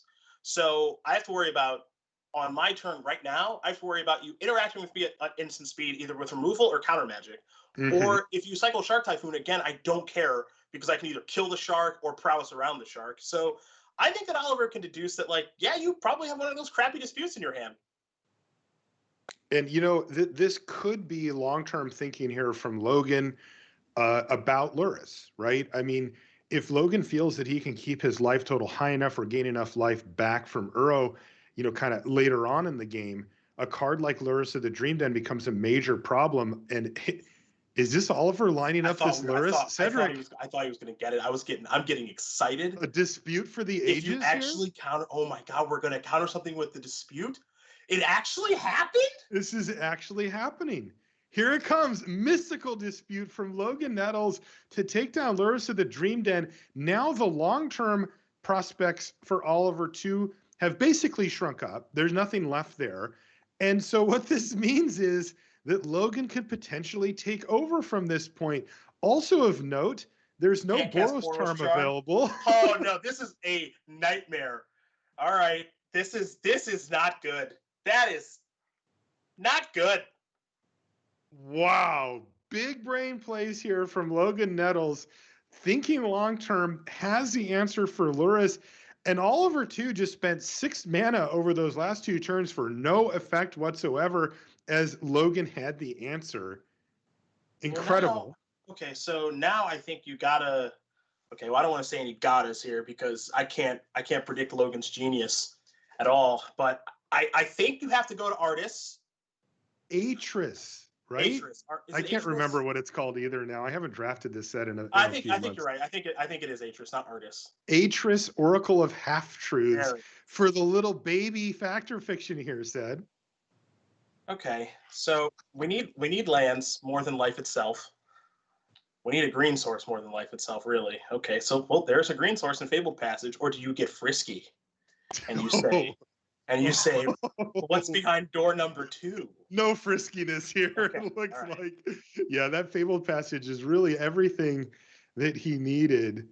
Now, the Atris is able to block one of these creatures, assuming it's still there. We could see Soulscar Mage, cheap Wizard's Lightning plus Boros Charm. Is that enough to win? Not quite, right? 8 damage, I suppose. All right, so Logan's going to. I think on this turn Logan goes to 1, right? Because you go Wizard's Lightning, your Atris, Boros Charm, you take 4, 5, 6, 7, 8, 9, 10, play Soulscar Mage, pass. And then you get back, if you're Logan, you get back Uro, you go up to 4, and then you cross your fingers that Oliver bricks. Yes. I think that's all you can do. Yes, and if he does, then you'll get to survive and turn the Uro sideways, and then it probably gets really, really bad from Oliver from there. But if Oliver doesn't brick, you're done. Yep. So. Wow, this is all going to come down to this 1 turn cycle here where Oliver's going to have 3 prowess creatures versus an Uro. Now, there's also the chance here that there's a fatal push right off the top from the Uro draw, which could certainly change things, but this is it. Now remember, there's a million good draws here for Oliver. Viashina Pyromancer wins the game. Any of the burn spells wins the game. Gitu Lava Runner, I believe, wins the game. Soulscar Mage does not win the game. Soulscar Mage is not one of those outs. He does not find the win, even though it was a spell. That's one of the few actual spells in his deck that doesn't win him the game on the spot, and he has to pass the turn back. Logan gets to attack with Uro here. All right, up to 7. Big draw. Okay, Zagoth Triome, not exactly what the doctor ordered. Gonna put that on the battlefield. Okay, so do you just hardcast Murderous Rider? Do you escape an Uro? Hardcast Murderous Rider gives you some insurance. So does escaping the Uro. There's also Tireless Tracker, Shark Typhoon, and a Blooming Marsh in hand. Wow, what a game here between these two.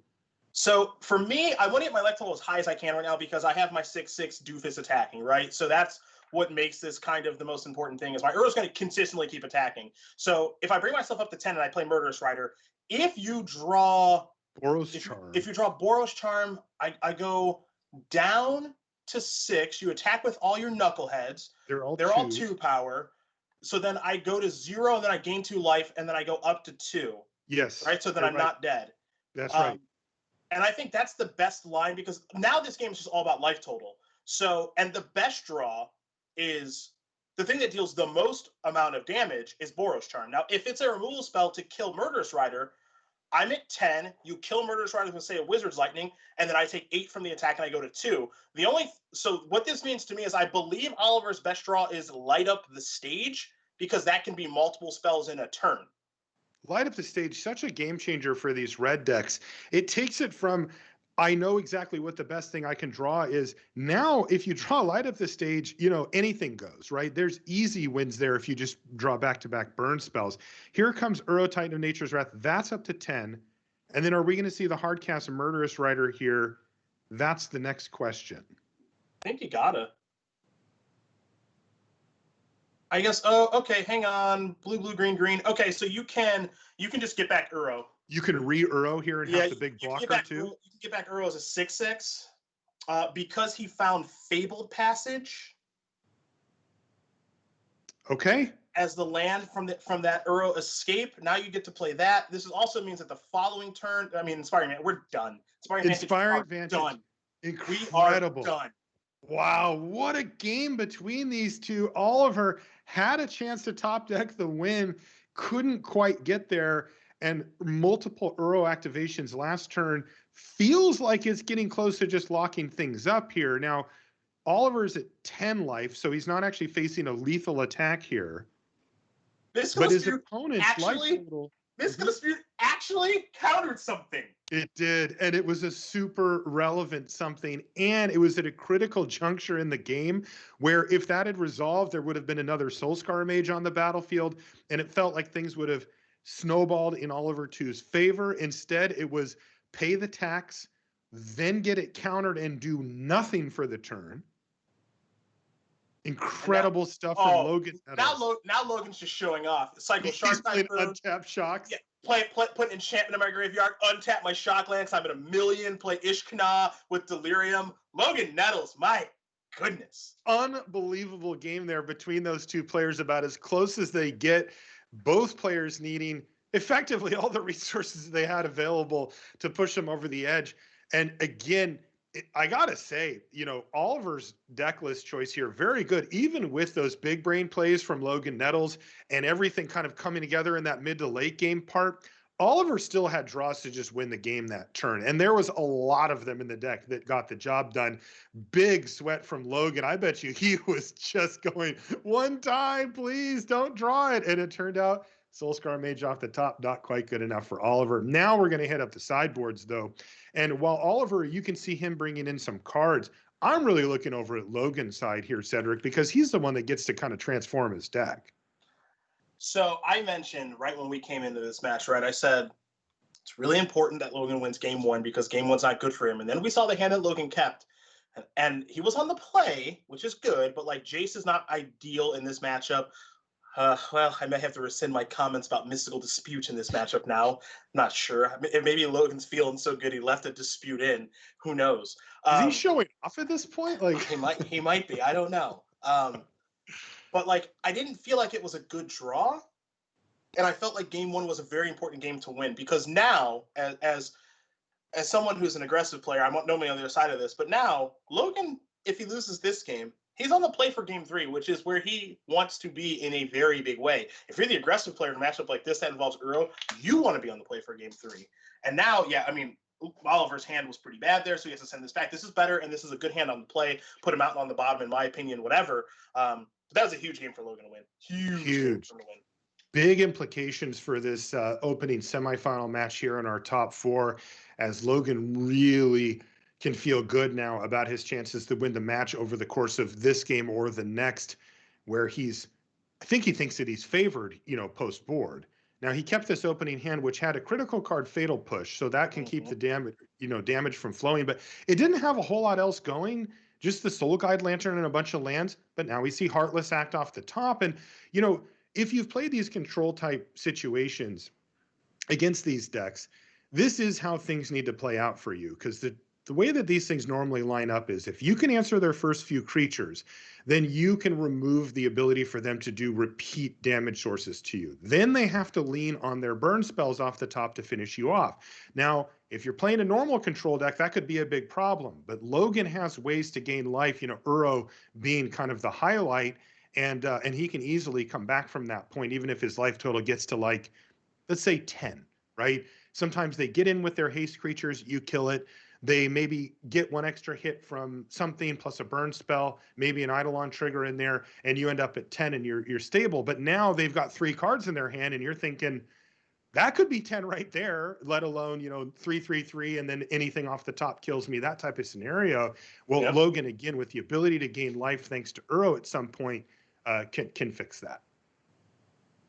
So Oliver's draw has been slowed down big time. Are we just firing off a Boros Charm right now? Looks like we are. We're going upstairs, getting 6 points of damage. Okay.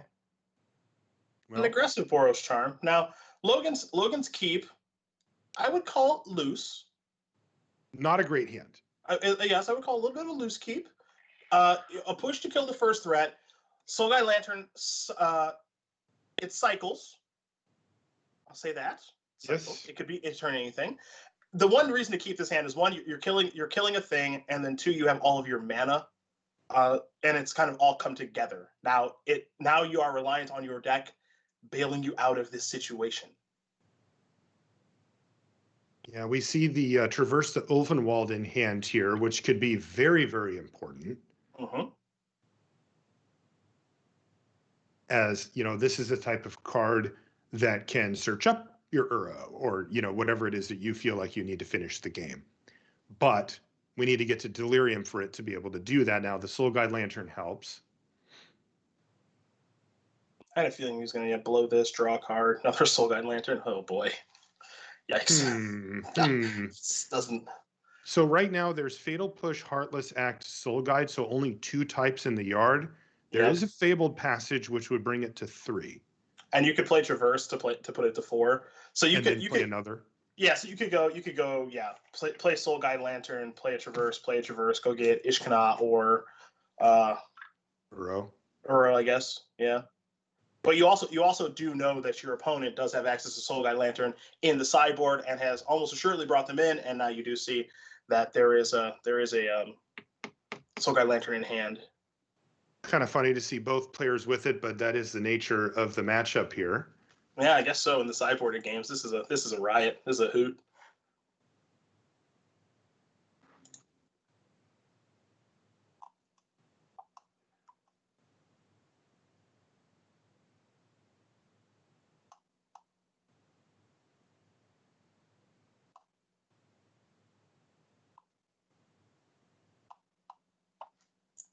Once again, we've got Logan's main phase here where he's hit a critical mid-range juncture. We saw this in game number 1 as well, where he had a major decision point off of a loot with Little Jace.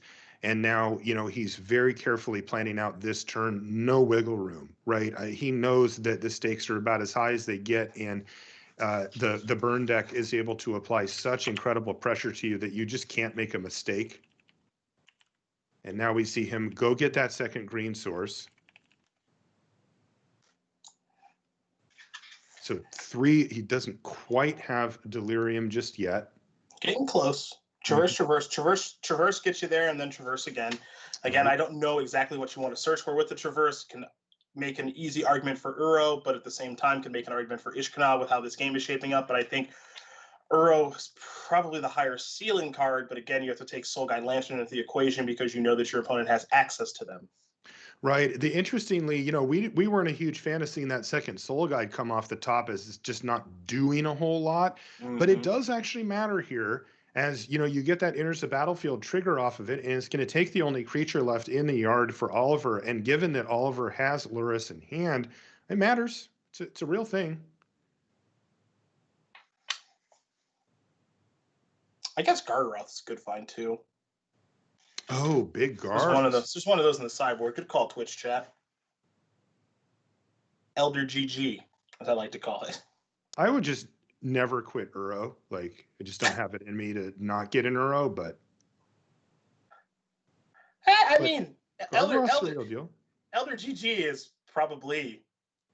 Look, Yeah. what's better? You know, like you're gonna take one right now. Potentially, I mean, you could take more than one, right? But like, if it's gonna be an Uru, if it's gonna be a Luris game, all right. Like, if we want to do this whole creature thing, good luck beating my 6/6. Yeah, it takes 2 burn spells to kill it, but the difference is that you can, right, is interact with the bull, where Uro is much less so. You get to play it and get the life and get the card and get the extra land drop. Oh, and look at that.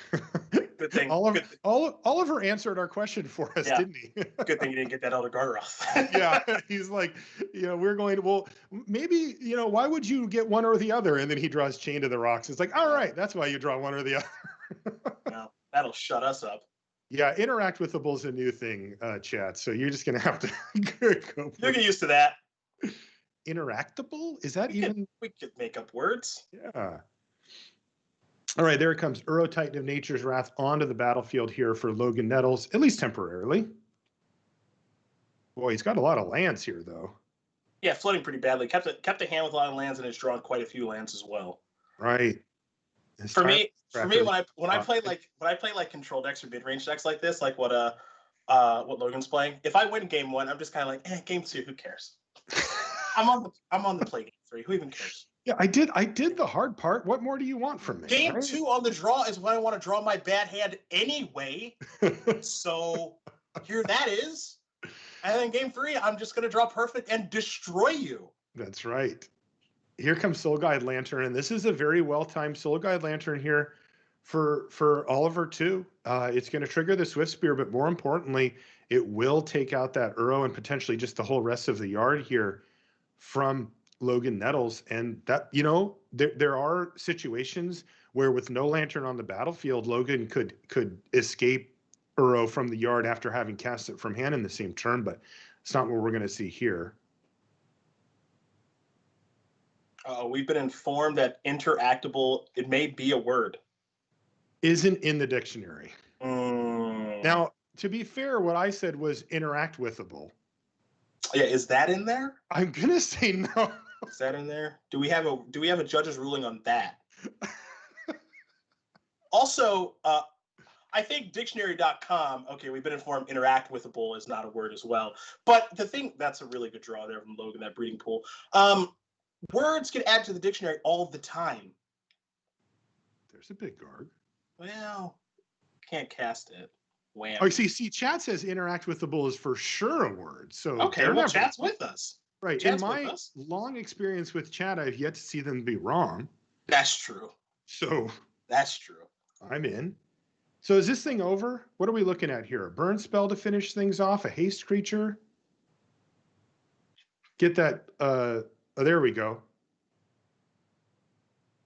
Couple different ways to trigger indeed. Right. Couple different ways to finish this one off. Though Oliver doesn't know that Logan has nothing. I like that we're able to dial it back a little bit for this game because I think we're gonna ramp up for the third one here in just a second. That's right. And you know what? I think that you were right. Jabberwocky just said, I'm just going to use my bad draw, the floody draw here in game 2 when I'm on the draw anyway. And now we're going to get back to the real business of being on the play with, the right answers and the right stuff. And we could see Logan Nettles here fight back. I am a very important 3. I am staring at Mystical Dispute. I just want to see where it goes.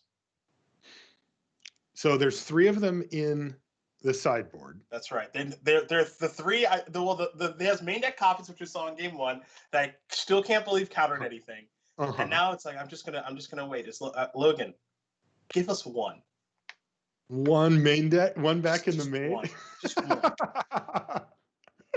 Just a little Miser's Dispute. Okay, it looks like the Satyr Wayfinders are coming back in and the Soul Guide Lanterns are coming out.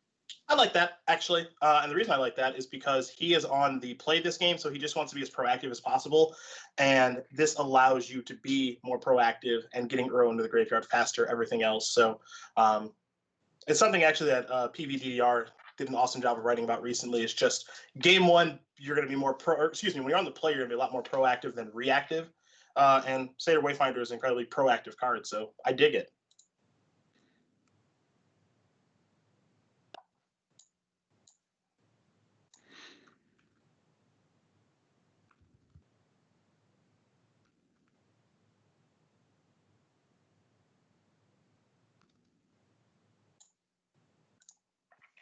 Okay, players are ready. We've got deck lists back into submit mode, and we've got two Tank Clan versus Jabberwocky. That is Oliver 2 versus Logan Nettles. And this is a huge game between these two because Oliver's up a match. We're playing best 2 out of 3 matches as well as best 2 out of 3 games within those matches. And if Oliver just has one of those draws, he can pick up the match win here and put himself into the finals. All the pressure now on Logan Nettles to stop Oliver from killing him long enough to get those life gains rolling. And then if he can do that, he can force a match 3 where he will have a decided advantage in that he gets to choose whether it's Pioneer or Modern that they play in. His comfort level, the matchup, everything is going to be on Logan to decide that. So absolutely massive game here between these two players. How do the hands look, Seth? I am shocked Oliver kept this hand on the draw. Okay. Wow, that is a slow hand, isn't it? It does not have a lot of upside. You can brick, obviously, in a multitude of ways, with Chain to the Rocks probably being the worst draw for what it is worth. Well, I was going to say, you said you can brick, obviously, and the reason you said that is because he kind of did. Yeah. Wow. And I don't like keeping one-landers that much with this deck anyway, but when I'm on the draw with the London Mulligan, I'm sending it. I'm sending it back. Wow. And by the way, back-to-back Satyr Wayfinders here for Logan Nettles is loading up his graveyard. Let's see what he has. It looks like he has Sorcery Creature Instant currently. Okay, so just missing a land. Mm-hmm. And then that means the Traverse can find Gargaroth or whatever else. And and there's an Uro in hand too? Yeah. Basically, with this hand that Oliver's kept, he has to draw the second land. He has no choice. And if he doesn't draw the second land on time, the game, more or less, in my opinion, ends. And now this double block is a disaster because you go after one of the creatures, Fatal Push is going to kill that creature. And yeah, this is Are we honestly done here, Sed? We're basically over? Well, now if Oliver just draws, let's imagine that Oliver demonic tutors for the rest of the game. Okay, so it's just like, okay, I drew the perfect land or the perfect card every single time. I still don't think he wins because he can't overcome this card.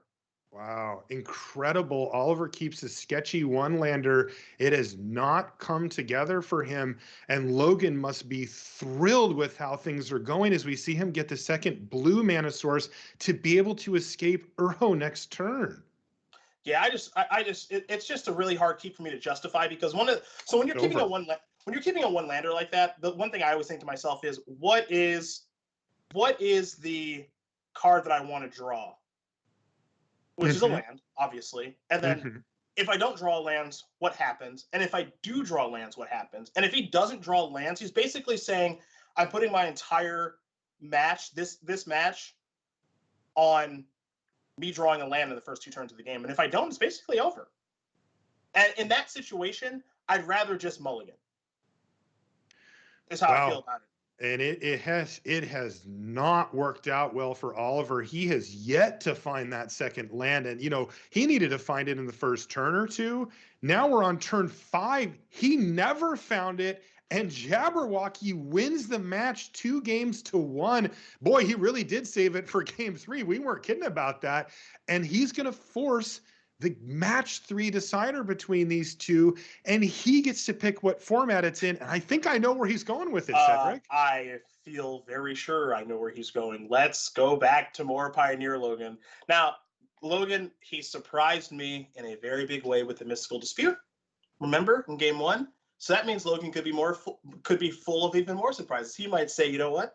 Let's go back to modern. I wouldn't do it, but he may do it. And what's fun is we're going to find out what he's going to do in just a bit. Wow, incredible stuff.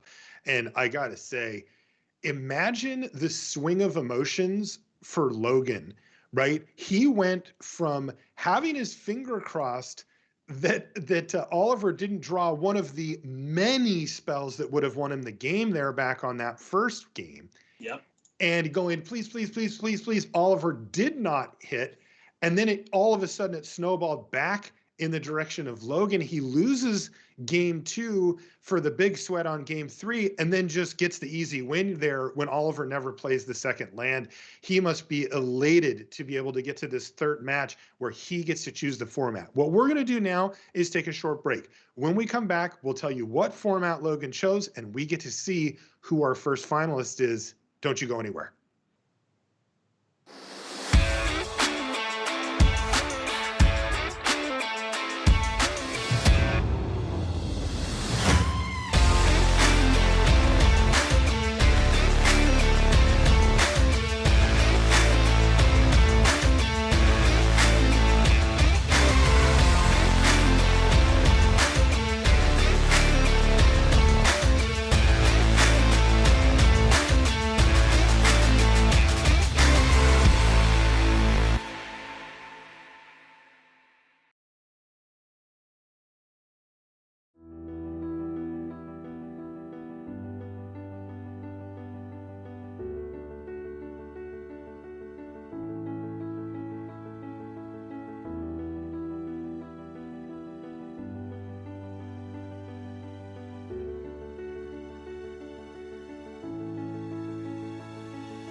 And welcome back to coverage here of the Magic Online Championship. He's Cedric Phillips. I'm Marshall Sutcliffe. And boy, we've got an exciting third match now to bring you. These third matches are not guaranteed. The players do have to split the first two between the Modern and the Pioneer formats, but that is what happened here on Logan versus Oliver. And what that means is Logan gets to choose what the format's going to be. Now, before we get to that, though, we actually had a chance to chat with Logan about the Duke power rankings because they're quite a Magic family. As you may well know, Reed Duke and Ian Duke are both heavily involved in Magic in their ways, and Logan happens to be their cousin. So let's find out who Logan thinks the best Magic player is out of the three of them. So when it comes to the Duke family power rankings, where do you think you stand?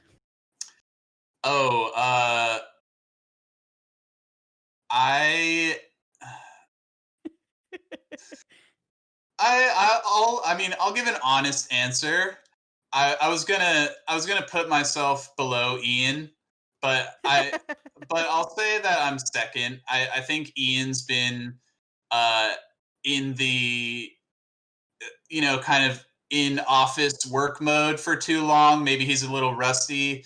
But back when we were kids, when me and Reed were like 7 and 8 and Ian was 12, 13, he was the master, So obviously things have evolved.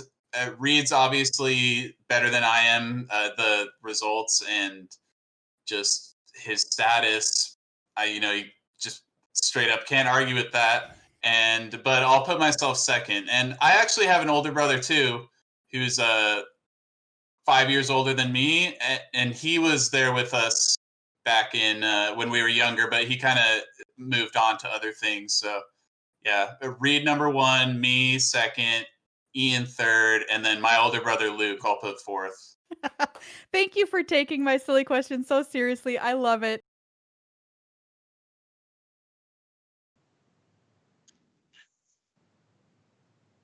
And welcome back. So a quick word there from Logan, but I can tell you an important decision that he's made here is which format did he decide here for our third match? Yeah, definitely Pioneer. He's like, Oh, I am really? not messing around with that modern matchup, the Jund versus Omnath. That was not where he wanted to be. So it is going to be Burn versus Sultai mid-range to decide who's going to take that seat in the finals. They're ready to go. Let's head on down.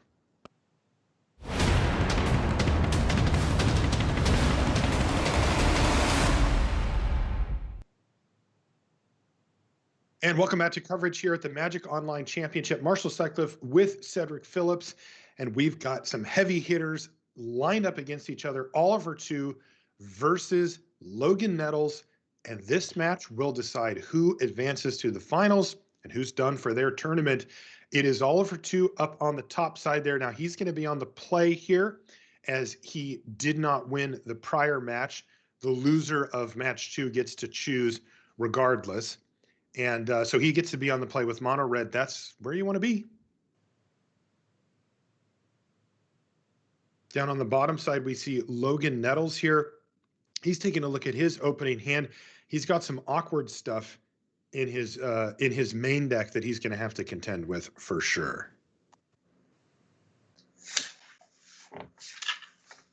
You lost me for a second. Yeah, I missed you badly too. Yeah, I'm back. I'm sorry, buddy. No problem. So Oliver 2 on the play here said he gets to be on the play because he lost a second match.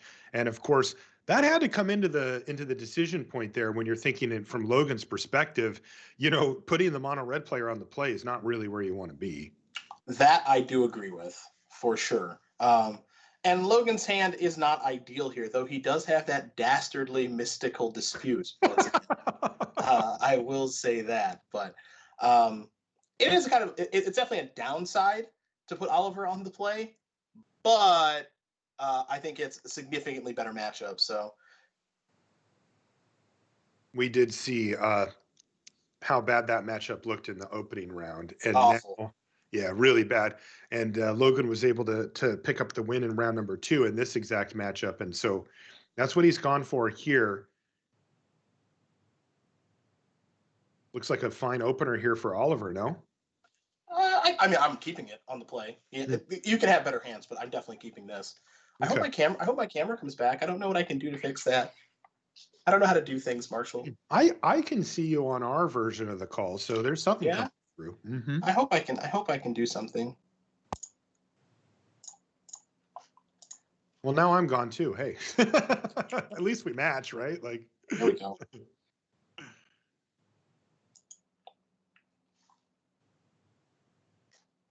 I'm just gonna start clicking things. That's probably a bad idea. By the way, this is Jabberwocky deep in the tank here on this mulligan decision. The mulligan, whether to mulligan or not against mono red, there's a lot of win equity tied up in that decision, and Logan knows it. He's taken his time here. He's actually burned over 3 minutes of his clock, which again, one thing to note here is the players get a much bigger clock than you would get on a normal match. Given the stakes, it seems appropriate to do that. They get 40 minutes each on their round clock, where normally it's 25. Okay, it looks like Logan has decided to keep this opener, though. Wow. I thought he was going to send it. I really did. Kind of felt that way myself, especially when you think that long, right? You're really trying to dig deep to figure out what to do, but he decided to keep it. Hey, we're back. Hey, it's both of us. All right.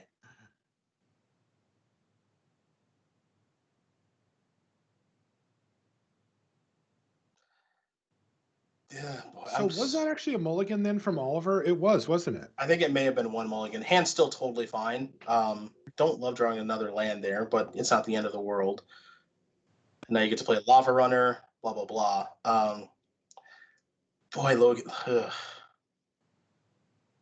This is a clunker for Logan. I love mulliganing is the thing. So, like, I am not a good person to judge on this. Because like I'm just given the London mulligan and being on the draw, I am just like, if this 7 cards is not awesome, I'm out of here. But this hand, I mean, the first couple of draw steps have not been good, and it's just really tough for me game 1 to keep a hand that doesn't have Uro. I know that Satyr Wayfinder can hit Uro, but to not have a hand to keep a hand that doesn't have Uro or any removal, like that's tough. It's really tough. You know, the first play here is the Satyr Wayfinder, which is going to be a chump block to soak up a damage or two. Jabberwocky really leaning hard on hoping to find an Uro, right? I mean, get one in the yard or draw one off the top of the library here at this point.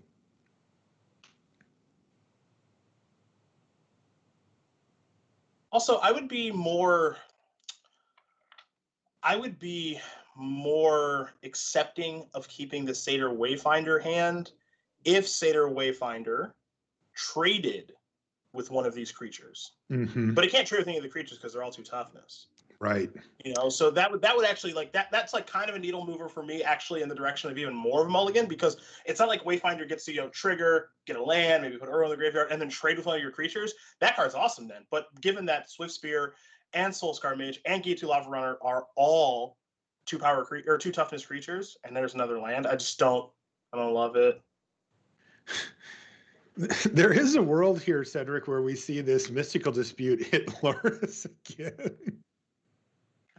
I mean, that would be dope. It would be, though I don't think that Logan feels that he can afford that. So he's going to run out the Tireless Tracker, put out a blocker, and pass the turn back. Interestingly enough, like Oliver's draw is not that good.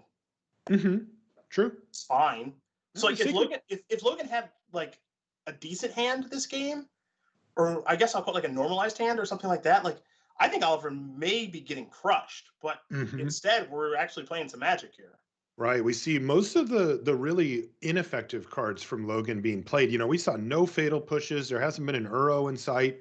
Now we're going to see the Satyr Wayfinder soak up a couple of damage as Logan drops down to 11.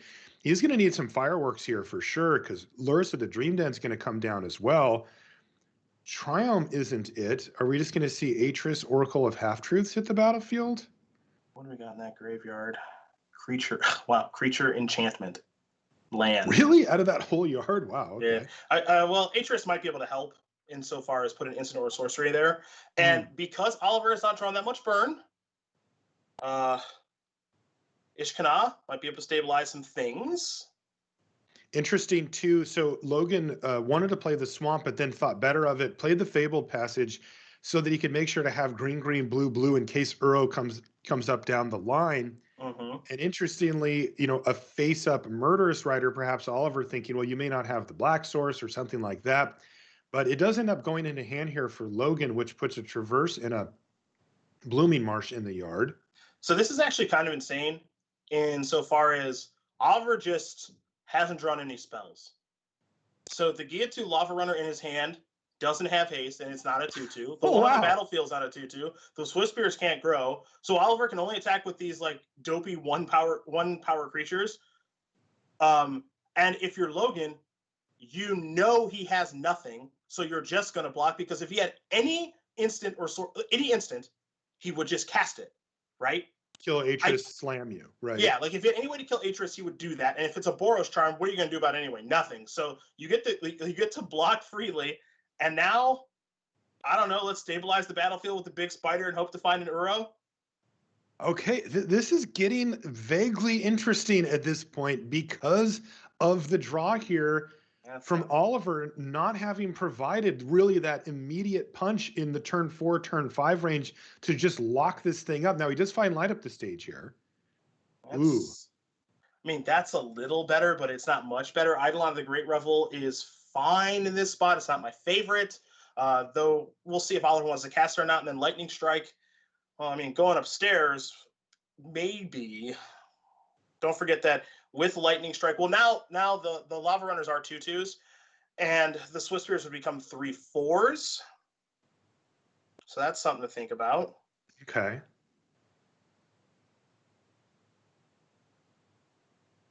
Of course, these cards are known to Logan, right? So he will be able to, given that Oliver has no cards left in hand, he'll be able to play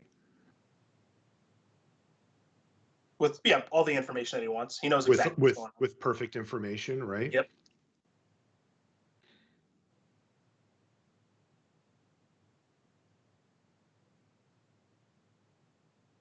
This got really interesting. That the way that the draws played out here for Oliver has been so creature heavy that a card like Ishkana actually could stabilize, or at least help stabilize, Logan Nettles for long enough to get an Uro going or something along those lines, which usually, when you get to this point of the game, if the draw was a little more balanced for Oliver, you just see a few burn spells going upstairs and we'd be done. Yep.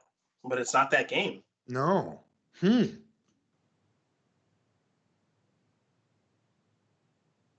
mean, this is a tough decision here for Oliver, because you also, you don't want to attack with Luris. Luris, as good as that card is, on this battlefield, has no interest in getting into the red zone. So it's just kind of this weird like enchantment right now, right? Or like a Planeswalker or something that lets you recast your 1-mana creatures. And your 1-mana creatures aren't great in this spot, and Ishkana does a great job of stabilizing and to give you enough time as a Sultai player to find the next thing to do. And if Uro shows up here in a turn or two, this game is going to be out of hand. Right.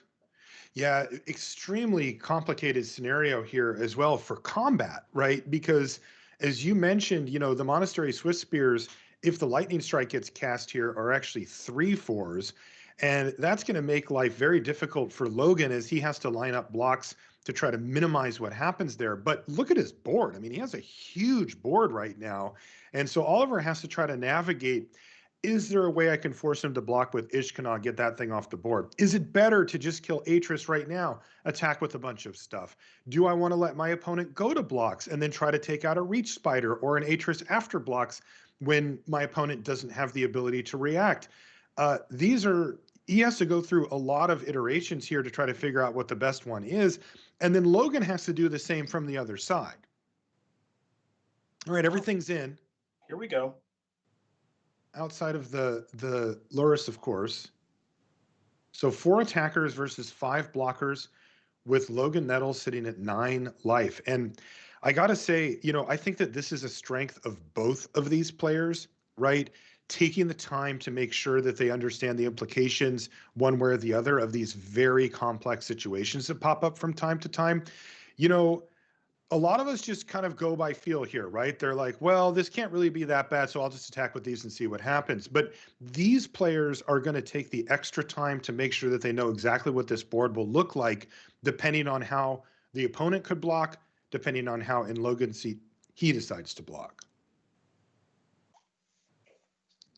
Tough decision for both. This game got interesting. Logan always just you just never see it coming. It's just kind of like, I don't know. I don't think I would have kept that hand. Feel like you're going to get crushed. Has the mystical dispute again. It's just like it is still sitting in hand. It's just looming again, ready to counter something, and it's just kind of like, nah, I'm just over here doing my thing. It's like, okay. Yeah. That doesn't look like it's going to counter anything this match or this game, does it?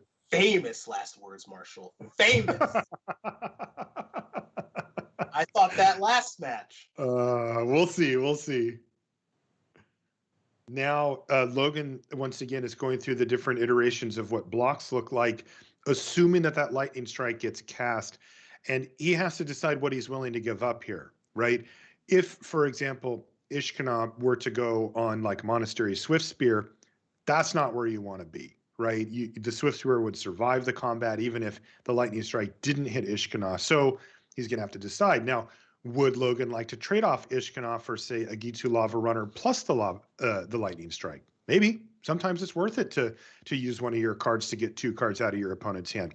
But sometimes it's not. Sometimes you really need the Ishkanah to stay on the battlefield and keep these Swift Spears at bay, etc., going forward, assuming that you can survive. Layered on top of that are any number of combo blocks that he has with Atris plus Spiders, and the fact that he does actually have 9 life here, which is a little bit to play around with, where he could take some amount of damage here and still have a shot of winning the game. Very, very complex situation has unfolded here. And then if you want to keep piling on, there's also the Eidolon of the Great Revel that will come down either this turn or next. And that could be attacks on the cards like Fatal Push and things like that here for Logan. So very, very difficult scenario. And we finally get to see what Logan comes up with here. So he's going to prioritize getting the Lava Runners off because those do not have prowess. And it looks like he's going to take the safest line on blocking them by just chump blocking with a Spider each on the 2 copies of Monastery Swift Spear. So this is the least, this leaves him with the least blowouts, right? The lightning strike, the best case for it here is to take out Ishkanah or save it to go to the face. All right.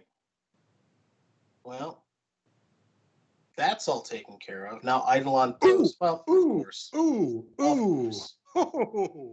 Uro, Titan of Nature's Wrath off the top of the library for Logan Nettles makes a lot of these decisions a lot easier for him.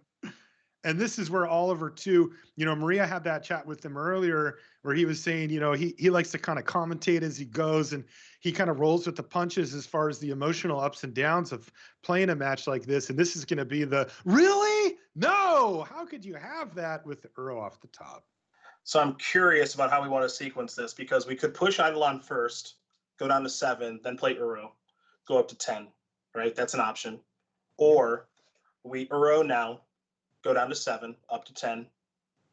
And then we can push afterward, kill Luris because of Revolt. Or do we want to kill Eidolon? Still have to worry about the lightning strike that's over there as well. So while I do think that Luris is a good draw, while I do think that Uro is a good draw, probably the best draw in the deck, all things being honest, it's interesting because of the Eidolon. Yeah, I think I like your second line there where you just take out the Luris. Look at the scenario at that point. It's Eidolon and 2 Swift Spears versus a 3/5, right? The 1/2.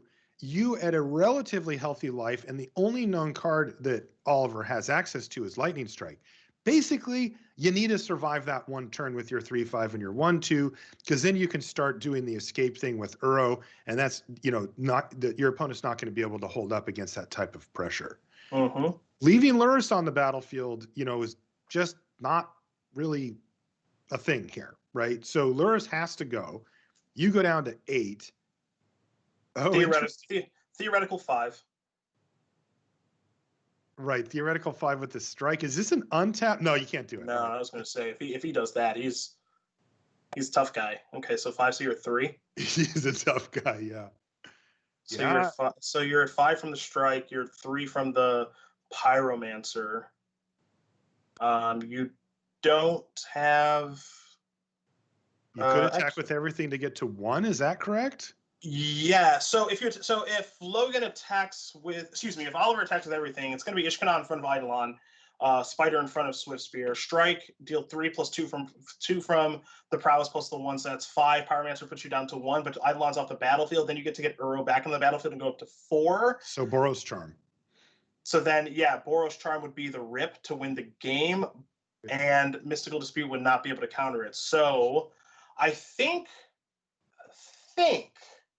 But boy, you're all in, right? You don't really have a backup plan at that point. Huh.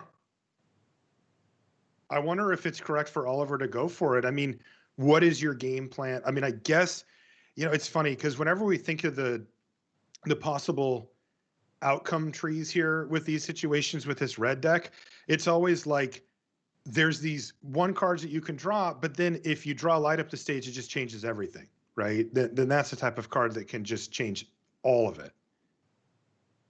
Now, there is also the option of just strike you, pyromancer you. Yep. Okay, put you down to 3. Mm-hmm.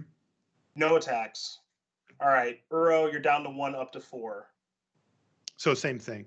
So same thing, but then I have Swift Spear, Eidolon, Pyromancer, right? Versus your 3 creatures.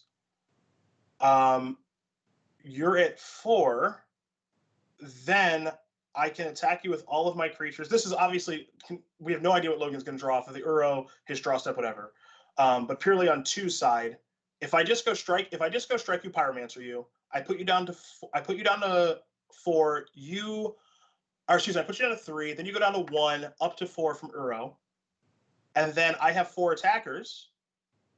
Still have my Eidolon on the battlefield, and then I can peel something that's not just Boros Charm to win the game, because I could peel because I have you at 4, so that means that like all my 2 damage stuff. Well, some of my 2 damage stuff is good to go. Like most of my spells are good then.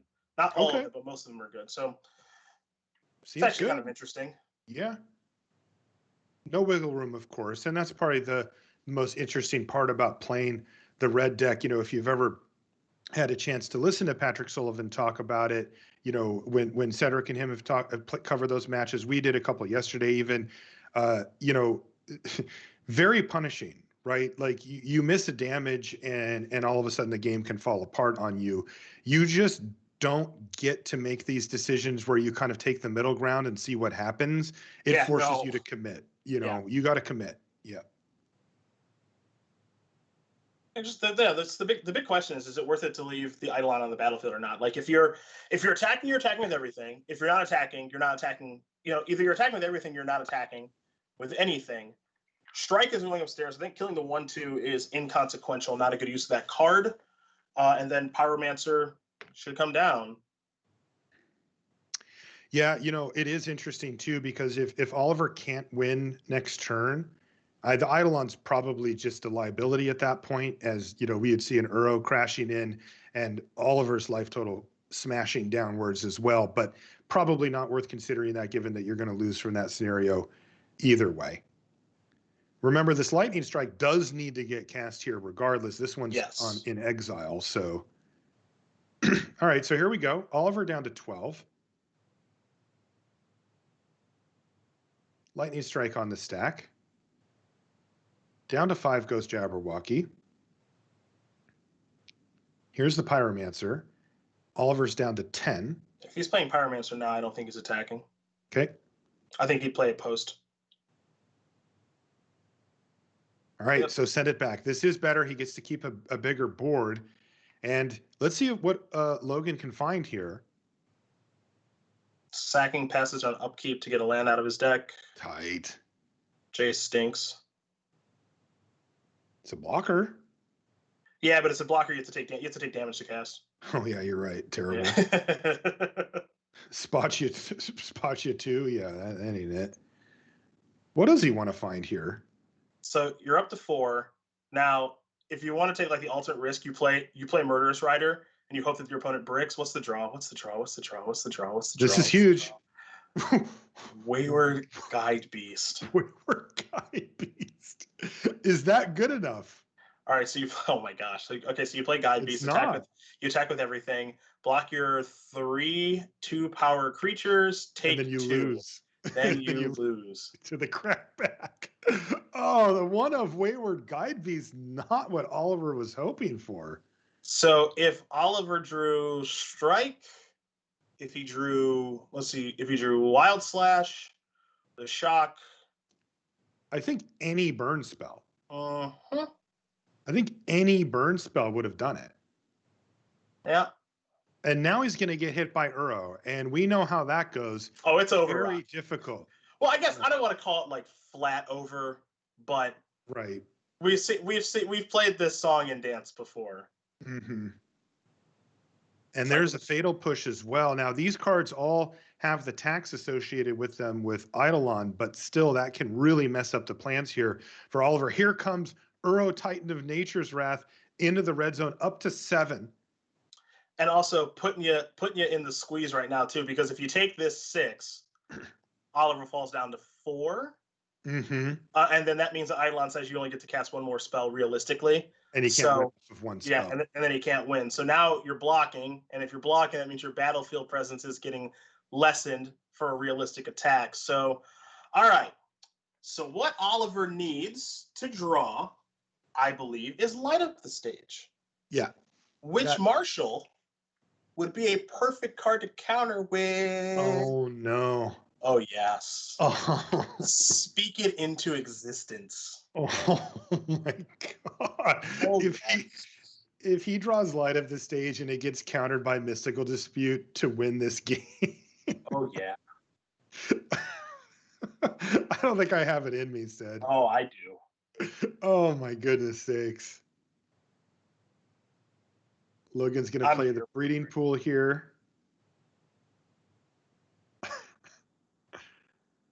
He's thinking about it. I don't know if Logan wants to cast another spell.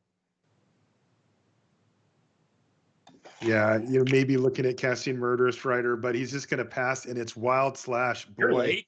A turn late for Oliver too. Wild Slash would have won him the game. And instead, it's just sitting in his hand. So he can go Guide Beast, go to 8, slash the Spider, go to 6, attack with everything. And he's 1 short?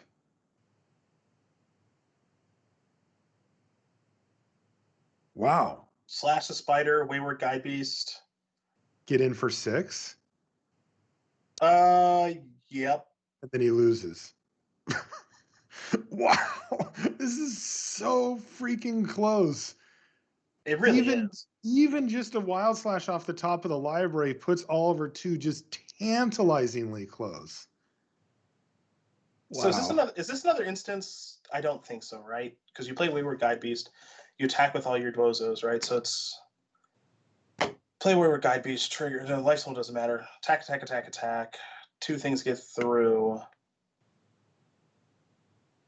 This is another instance where a 3 damage spell would have gotten it done, or a 4 damage spell would have gotten it done. Like, kidding? Yeah. Yeah. You go Guide Beast, attack with everything, 2 things get blocked. Then you fire off a 3 damage burn spell and get in for 4. Wow. Let's see what old Ishkanah's up to here with that activation. Okay, wow. Not gaining any life, just target opponent loses 1 life for each spider you control. So that doesn't come up much. And now it gets extra awkward here for Oliver because he's actually going to be under threat of death. Yep. As he's fallen down to 8. And he's going to be getting attacked here for more than 8.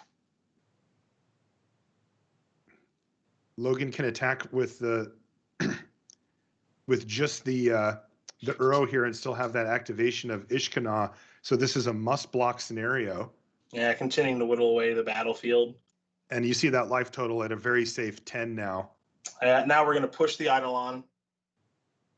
Yeah, and now we actually are going to just do this, and now it's over. Now it's just over. Now it's over. Wow, that was absolutely as close as they get, but it is Logan Nettles who wins game number 1 of our final match here in our first semifinals. Incredibly close, multiple turns where Oliver needed literally 1 more damage to get the job done.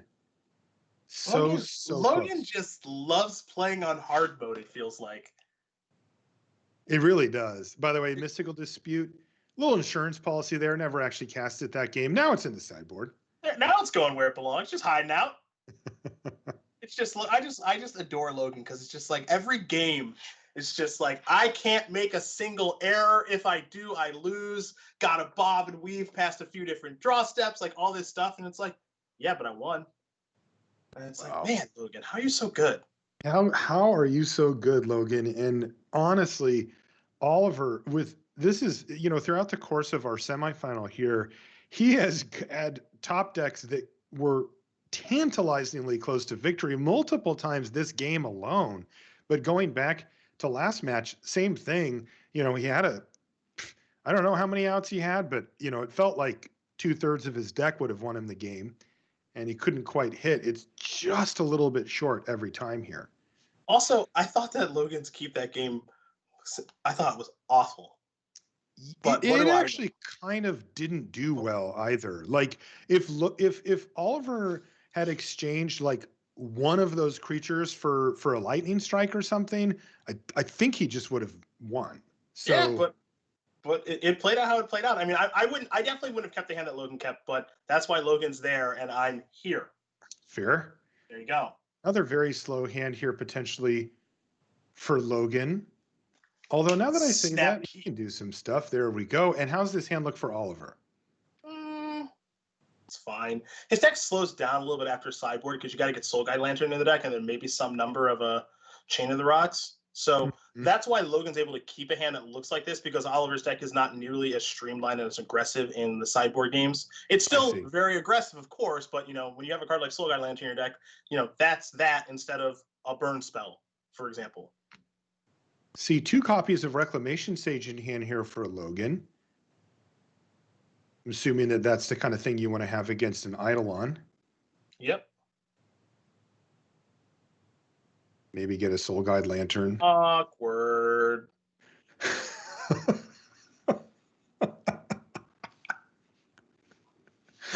Very awkward. Second main phase Wayward Guide with a Chain of the Rocks that's going to get stranded. Awkward. Yeah, that's rough.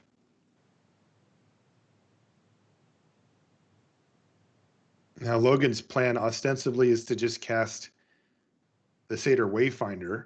I don't know, maybe. You might but he might want to change his mind, yeah. You might just not cast it now. I think you do, right? Because now you have 2 copies of Rex Sage in hand. Fair. Right? Like, nabbing that chain, that works the way we want it to, does it not? Yeah, I don't think I'm gonna check the chain. I can't remember.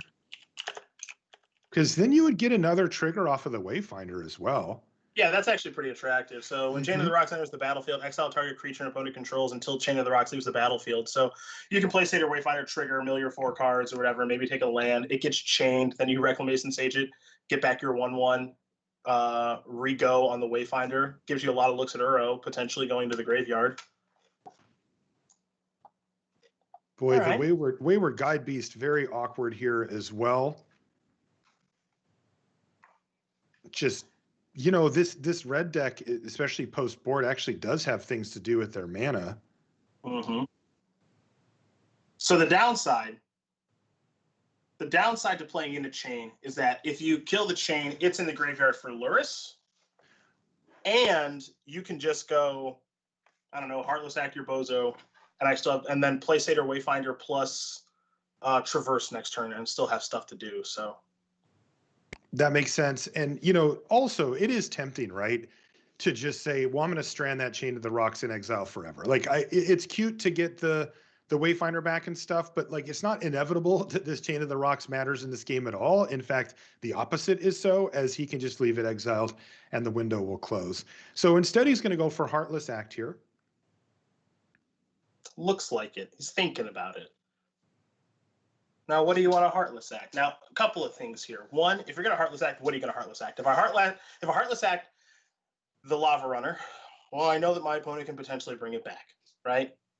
If a Heartless Act, and that means that your Wayward Guide Beast hits me, and that means you have to pick up a land. Mhm. If I Heartless Act the Wayward Guide Beast, that means your Lava Runner's still on the battlefield, and again, Wayward Guide Beast can come back a little bit later. The one thing that Logan does not know is that Oliver right now does not have a second white mana for the Lurrus.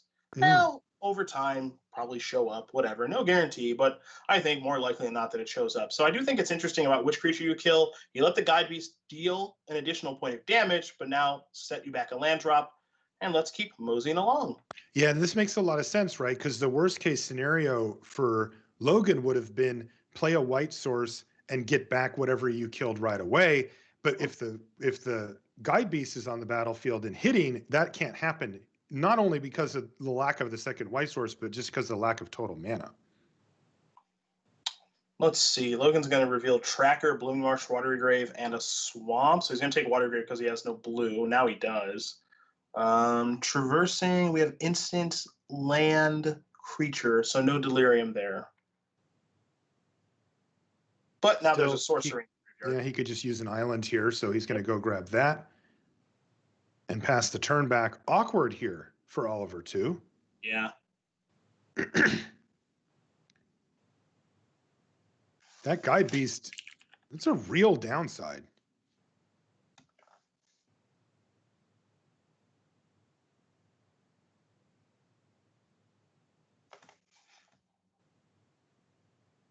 The card's designed to abuse landfall. And certainly powerful as a 2/2 with haste for red. I refuse to acknowledge that it has trample. But boy, like setting back your mana at this early stage when Oliver actually has a lot of things to do with it, particularly around Lurrus, is a big negative. Totally agree. I mean, there are times where Guide Beast looks brilliant and quite good. There are other times where it looks a little bit awkward. This is one of the situations where it actually ends up looking a little bit awkward because, if I'm Logan here, it's just kind of, I mean, you can't stop it from triggering anyway, but it's kind of like, yeah, go ahead, hit me again. I don't care. Mm-hmm. Another Chain of the Rocks.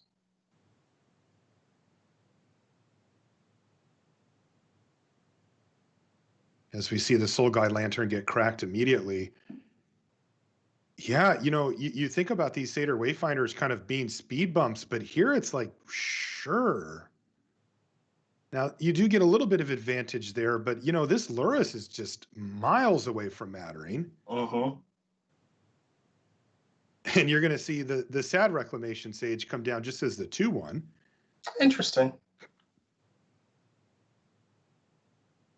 Not a very powerful hand here for Logan Nettles with the Traverse that isn't currently in Delirium mode, and then a second copy of Reclamation Sage with no targets. Mm-hmm. But look at that. Wild Slash on the Reclamation Sage. It earned it. And there's the Viashino Pyromancer as well. Still no second white mana yet. And here we come. Yeah, it's going to have to take it. Soul Guide Lantern. All right, well, that's a card. This is the struggle's been kind of real here for Oliver, but Logan's draw has just been pretty bad. It really has been. We haven't seen any of the key sideboard cards or any of the cards that break the matchup in half like Uro and such. And the Satyr Wayfinder, really can't block Wayward Guide Beast all that well because of the trample. I mean, it's not a ton, 1 damage trampling over, but it's not nothing. And he's elected not to block the Lava Runner just yet. Probably wants to trade with the Pyromancer if that comes up. So that draw there of the Soul Guide Lantern isn't bad insofar as it's a 4th card type to put into the graveyard. It is Delirium, so the Traverse to Ovenwald will be active. And so that means that you can sacrifice that Soul Guide Lantern, traverse, go get, I presume, Uro, because I'm always guessing Uro. Mm-hmm. I'm with you. And let's get that train rolling, says Logan Nettles. And you know how this goes. If this goes unchecked, we're done here. And by the way, Logan's up a game as well. And this is our last match for our opening semifinals. So this is a huge sequence because if that Uro gets to come back, okay, there's an inspiring vantage and, you know, gets to do its thing, we're finished. Yep. Really only takes one attack, sometimes two. And, you know, the interesting thing about that last game we watched is, you know, it was Oliver consistently coming up like a point short over and over and over again. And like, well, that's why Uro's so good. Yeah, You know? that disfigure is huge here as well as it can take out Luris so that the long-term prospects on Chain of the Rocks no longer apply. You know, we'll probably see Uro come back, it gets chained, and then we'll see Reclamation Sage unlock it. And said that could do it, right? It very well could. Yeah, like we could see this thing over and we could see our first finalist be Logan Nettles. If that's the way that things go, Oliver's going to have to find some way to get around that. And Logan's going to have some wiggle room even if he does, because, you know, we can see the Uro being escaped here from the graveyard. The black mana left available for Disfigure. And again, having no extra mana available, nothing to do with it. Luris is in the graveyard. And now, you know, Oliver too is kind of all in on this Chain to the Rocks to stick, and it's not going to. Nope. You'll get the chain for a turn. And then Uro will come back, get the life, but then go to the yard. But there's a stocked graveyard there for Logan Nettles. I mean, we could see him, you know, if the mana cooperates, Reclamation Sage, get it back, get the life, get the card, then also escape at that turn. Like, oh, yeah, the mana is fully cooperating to do that. Yeah, then there's no way for all of them. I think that's just his turn. And don't forget, when you blow up the chain, the Uro's going to come back, so that's going to be game 3, draw a card, etc. And then you escape it. That's game 3, draw a card, etc. And it's just like, yeah, it's just... You called it turn. I think I'm going to call it game here. I think I might be happy to do that. Yeah, I mean, this is looking extremely good for Logan Nettles to come through what was a very no. Very difficult match against Oliver 2. He got pretty summarily stomped in the opening match in Modern. Then we had a very close one in the second match in Pioneer. That forced the third, where thanks to Logan being a higher seed coming in, he got to choose the format. And now he is rolling to victory off of this Uro Titan of Nature's Wrath. And it doesn't look like there's any way out at this point for Oliver 2. Oliver's hand is absolutely horrendous. His board isn't doing anything. And just this turn alone, Logan will have gained 6 life, added a 6/6 to the battlefield, gotten a couple of extra land drops and 2 cards in hand as well. There is no way that the red deck can compete with this type of power level. No, I just don't think it can, unfortunately. And this kind of goes to show you the power of Uro. And now we're going to start seeing, of course, Logan Nettles pick up even better draws over time, because now basically all of his draws are good. Eidolon, you're a little late. Oliver's already torn.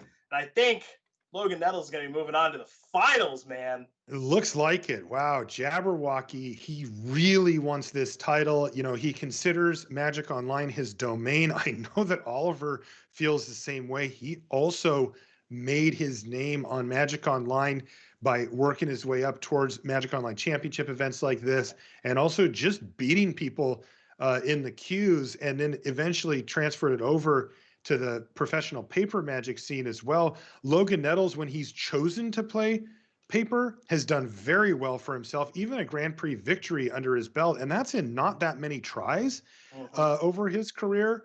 And he is primed and poised to make it into the finals, knocking out Oliver. Now, I'll remind you, these players have a very nice payday on their hand regardless. $15,000 here for Oliver 2, even if he loses this match, which looks almost inevitable at this point. On the other side, though, Logan's going to lock up an additional 15. He's going to have 30K in the bank minimum after having won this match. And I think that's going to do it think Oliver's going to scoop him up and give him the old GG here because Logan Nettles has well and truly turned the corner. And Cedric, we have our first